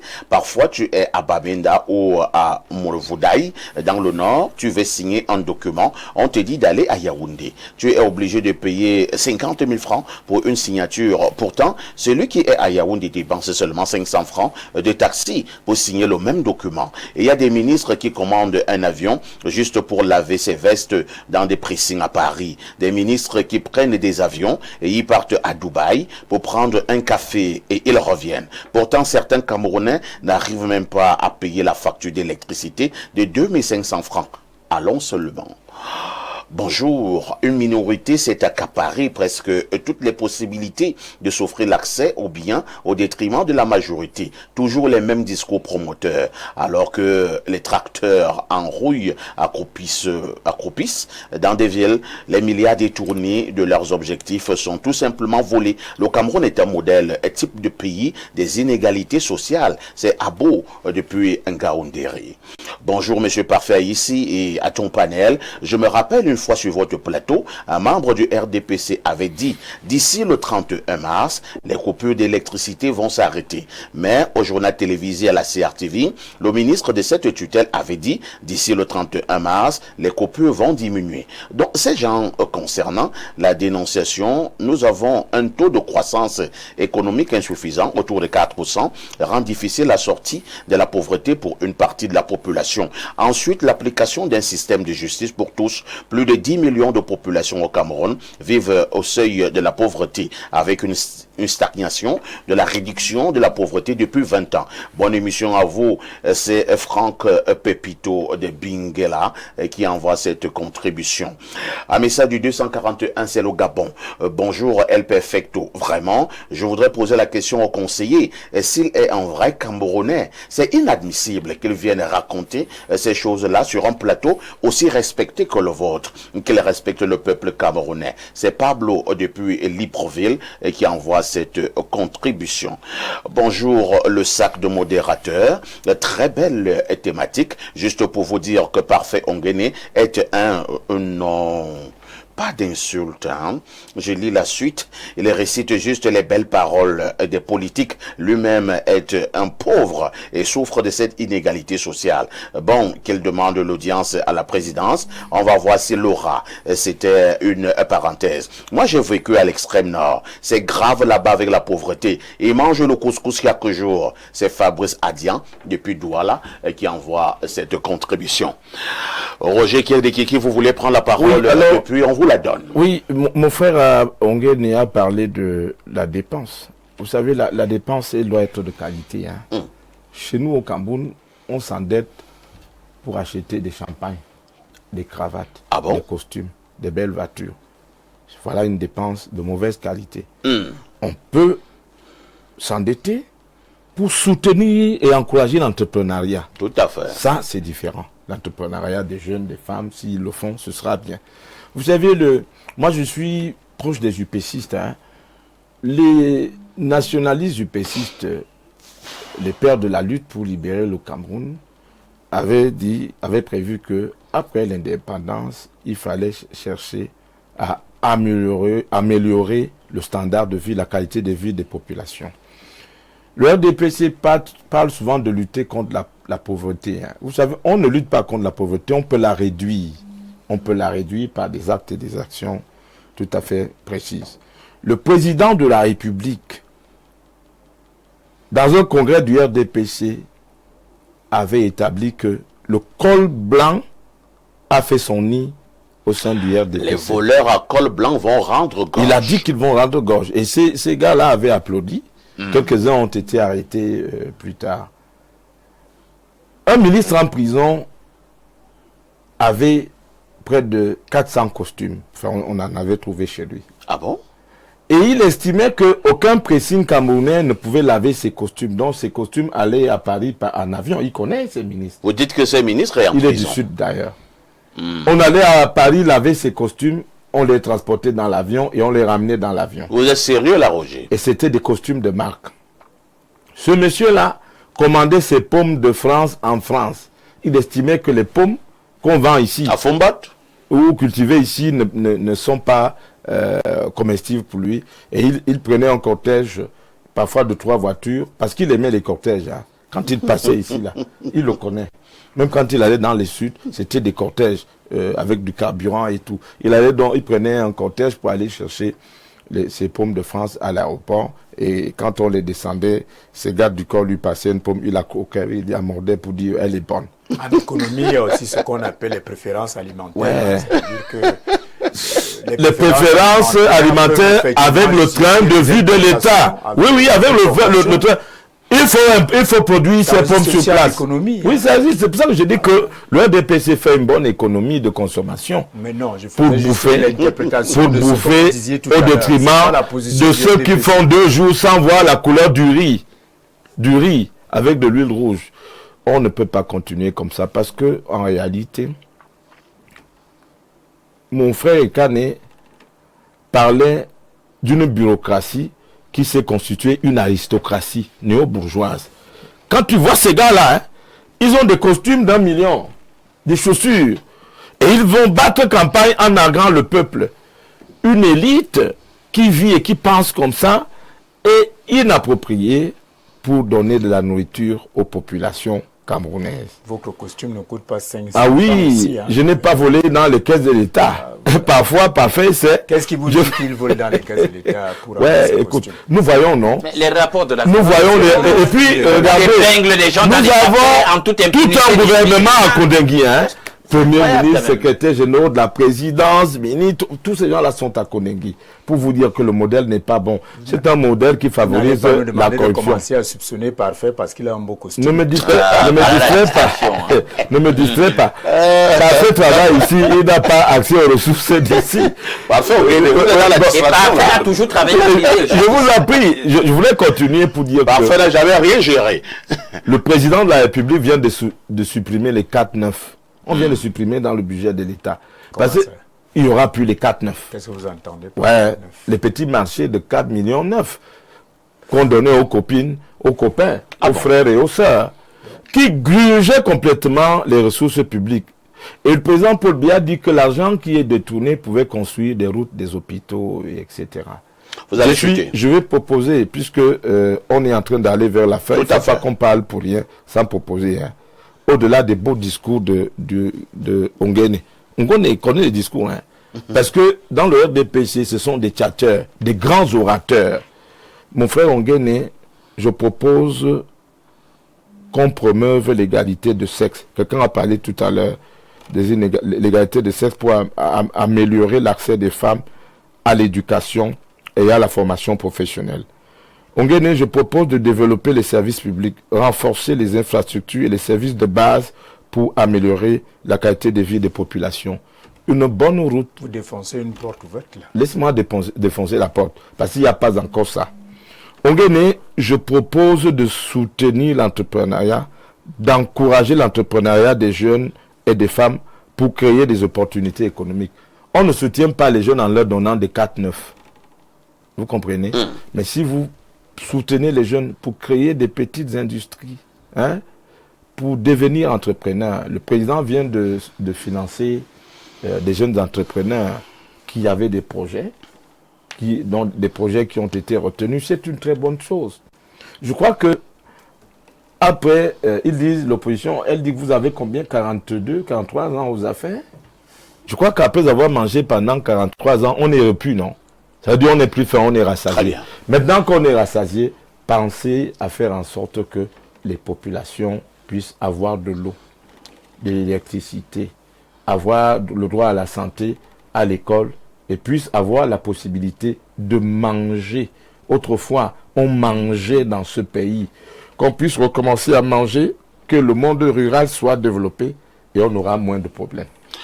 Parfait. Ongene, dans un pays où perdurent les inégalités sociales, est-ce qu'il n'y a pas un risque d'implosion? Je ne vais pas dire où perdurent les inégalités sociales. Permettez-moi de proposer une autre sémantique. C'est-à-dire qu'on ne va pas dire perdurer, on va dire où résistent les inégalités sociales. Résister... vous pensez que vous avez dit quelque chose de mieux? Pas de mieux. Ah, d'accord. D'un peu plus adapté au contexte camerounais. C'est-à-dire que parce que le fait de perdurer veut dire qu'il n'y a pas d'effort pour endiguer. Et vous avez des indicateurs qui montrent qu'il y a de l'effort? Oui, des indicateurs, et qui sont des indicateurs qui... Des indicateurs dans les discours? Non, pas dans les discours. Je vous ai dit, nous sommes dans la praxis. Le septennat des grandes espérances, le septennat des grandes espérances et de la grandeur, c'est un septennat qui sort totalement des discours, de la théorie. Mais pour la pratique, et dans la praxis, il faut reconnaître qu'il y aura des efforts. Et le premier indicateur, c'est le budget de 2026. Je vous l'ai dit tout à l'heure, est un budget qui démontre une politique ambitieuse d'amélioration des conditions. Vous parlez du budget de 2026. Oui. Votre oncle, vous et moi, ou votre tante qui est en Vangue, qu'est-ce qu'il comprend de votre affaire du budget 2026? Il comprendra lorsqu'il n'a pas de l'électricité, il n'a pas du pétrole, il n'a pas à manger. Il y aura une déclinaison à travers la collectivité territoriale décentralisée à laquelle il ou elle appartient. C'est-à-dire que... On en parle depuis combien d'années? Non, mais il y aura... vous êtes toujours dans il y aura. La nouvelle loi sur la fiscalité locale a créé effectivement de nouvelles opportunités en termes le temps de conjugaison apparemment que vous aimez, vous du régime, hein, c'est le futur.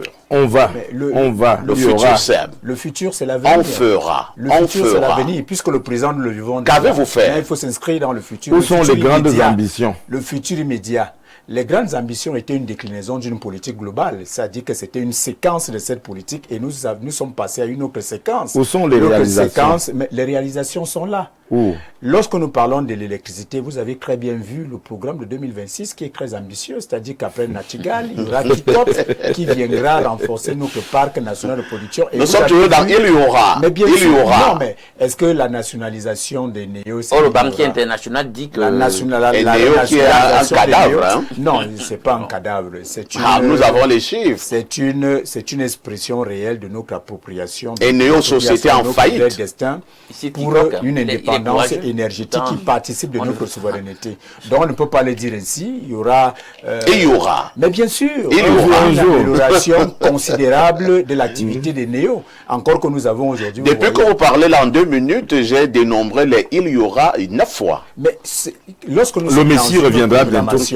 Nous sommes dans une planification, une programmation et nous sommes dans des projets. C'est effectivement que nous nous inscrivons progressivement dans la consommation de nos perspectives, dans la consommation de nos perspectives. Et ces perspectives appartiennent au futur. Mais nous les consommons à partir du présent, l'instant présent. Et je vous ai dit l'instant présent, d'abord c'est la renationalisation des néos. L'instant présent c'est la mise sur pied... Pourquoi vous avez d'abord vendu néo? Puisque tu veux tellement en parler. La conjoncture, le contexte, vous savez, en économie, le cycle de l'économie est un cycle qui vacille. Il n'est pas un cycle linéaire. Et vous avez fait le bilan. Il y a des entreprises de souveraineté. Avez-vous fait le bilan de la vente des néos? On ne doit pas les brader. Oui, je pense qu'il y a eu un bilan comptable. Et le bilan est bon? Nous n'avons pas besoin qu'il soit bon ou mauvais. Nous avons besoin désormais de nous inscrire dans le futur. Donc vous vous en fichez du bilan, qu'il soit bon ou mauvais, vous évoluez. On ne peut pas réorganiser une société sans avoir le bilan, sans faire le bilan. Ça fait partie des outils. Mais vous avez dit tout à l'heure qu'il soit bon ou mauvais, c'est pas votre affaire. Non, ce qui est important aujourd'hui, c'est d'avancer. Et nous pensons que pour avancer, il fallait d'abord nationaliser Néo et ensuite maintenant restructurer Néo en interne et puis avancer. C'est ce que donc vous avouez que vous avez échoué avec un gros massif. Personne n'a échoué sur le cas des Néo. Nous avons juste le gouvernement. Est-ce que vous savez qu'on devait également donner 78 milliards là vous allez reprendre des Néo? Vous êtes au courant? Bon, la séparation comptable induit toujours des incidents. Vous allez prendre un cadavre et vous donner 78 milliards. Non, c'est pas un cadavre. C'est un cadavre. Vous ne pouvez pas dire que la souveraineté énergétique est un cadavre. Aujourd'hui, vous rappelez que c'est la souveraineté de votre souveraineté énergétique, vous ne pouvez pas dire que c'est un cadavre. Et cela n'a pas un coût. Cela n'a pas un coût.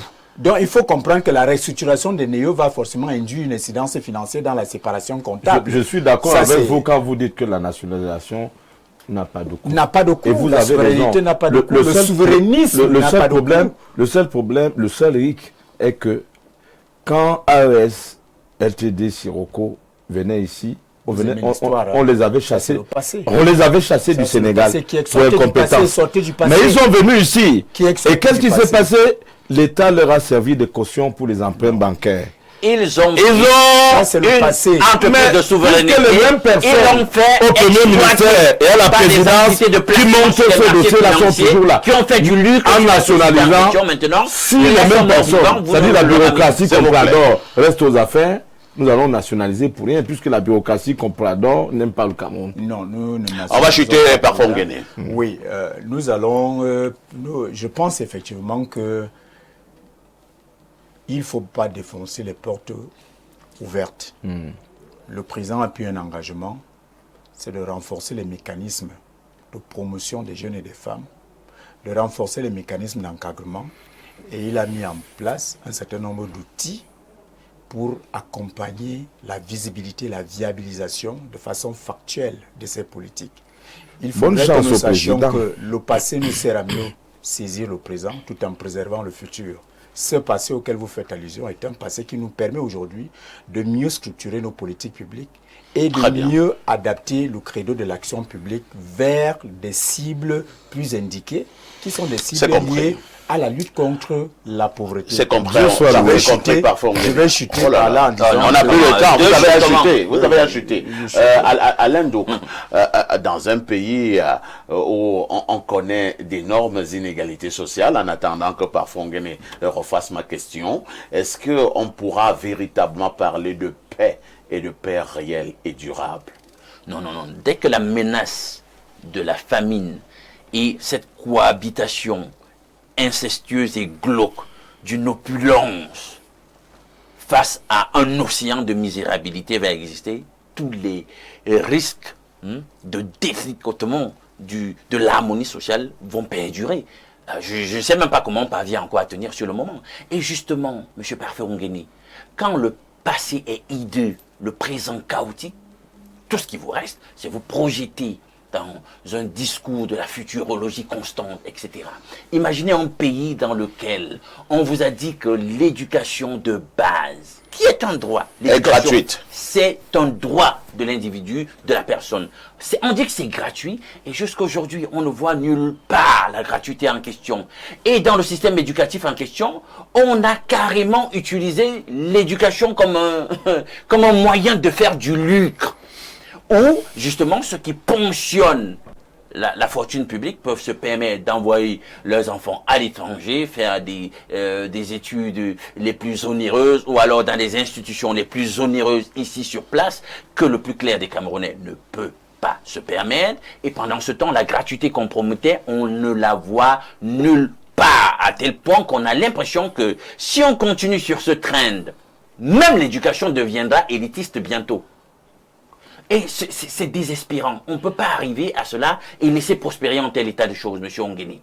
Alors, quand on manque de l'eau, des services de santé de base dans un pays, et les gens, eux, il suffit qu'ils aient seulement un petit bobo de santé, ils pensent qu'il leur faut une évacuation sanitaire. Et pendant ce temps, ils vous envoient sur les plateaux, venez nous dire comment les plateaux techniques sont d'un niveau vraiment enviable, on retrouve le même niveau ailleurs, etc.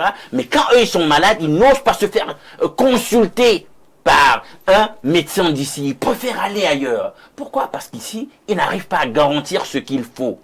Alors, il y a une polarisation qui devient marquée, où les Camerounais ne peuvent même pas se garantir le minimum en matière de santé, ils n'ont pas les plateaux techniques qu'il faut, on doute même de la compétence de ceux qu'on forme, parce que justement, on n'a pas accordé les moyens financiers, matériels qu'il fallait pour des compétences de qualité, pour les plateaux techniques requis. On préfère donc ponctionner la fortune publique pour, comment dire ça, pour le plaisir de quelques-uns, pour les turpitures de quelques-uns. Voilà la réalité du Cameroun en ce moment, et c'est désespérant. C'est désespérant selon Alain Douk. Un autre message. Bonjour Parfait Haïti. Parfait Haïti et toi. Le Jésus-Christ de la modération. Incroyable. Bonjour à Alain Douk et bonjour à ton panel. Le Cameroun est le seul pays au monde où le chef de l'État fait des dons au peuple. Donc, ne vous inquiétez pas. Les résultats des différentes enquêtes sortiront d'ici 2035. Les gars du RDPC sont tous bizarres. Je préfère utiliser ce terme. Pour la thématique du jour, que peut-on dire de plus qui n'a pas encore été dit? Seuls ceux qui ne connaissent pas le prix du pain peuvent ne pas croire aux inégalités. Mais la vérité et la réalité sont toutes autres. Notre pays va mal, très mal, en termes d'inégalité. Moi, je suis originaire du Sud, département de l'Océan. J'ai un sénateur qui est dans mon propre village, celui qui avait dit Ayop, Ayop, Ayop, que j'essaie de rencontrer depuis parce que j'ai besoin d'un petit emploi. Mais rien, vu que je ne suis pas le fils de personne. Vu que je ne suis le fils de personne. Que Dieu nous aide. C'est l'adorateur Ouin depuis Yaoundé qui envoie ce message. Un autre message ce matin. Le thème de ce jour est très très bien pensé. Mais Eneo est déjà là. Oh, dommage. Bonjour à Perfecto et son panel, trop de détournements, mais incapables de réhabiliter leur département ministériel. C'est honteux. Bonjour Parfait Haïti, bonjour à Perfecto et son panel. Non, on a lu ce message, hein? On prend celui-ci. Bonjour Parfait Haïti et à tes invités sur le plateau. Karl Marx disait, prolétaires du monde, unissez-vous. J'ai toujours pensé que l'un des principaux problèmes que nous avons dans notre société et ailleurs est le gap qui existe entre les plus riches et les plus pauvres. Loin des problèmes d'ethnicité et de tribalité, nous devons appeler les pauvres du Cameroun à s'unir. J'aurais aimé développer davantage, mais arrêtons-nous là. c'est Jorel à Yaoundé. J'aurais, puisque tu t'arrêtes là, moi-même je m'arrête aussi là. Hein. Merci à Parfait Onguéné qui était là ce matin, qui reste un fervent soutien de l'ordre au gouvernant. Merci à Roger Kiek Nekiki qui pense qu'un autre Cameroun est possible. Merci à Alain Douk qui commence à s'essouffler quand il est face aux inégalités de ce pays. Mais n'oubliez jamais la rediffusion de ce programme. C'est à partir de 22h30 avec tout ceci. Que faites-vous encore ailleurs?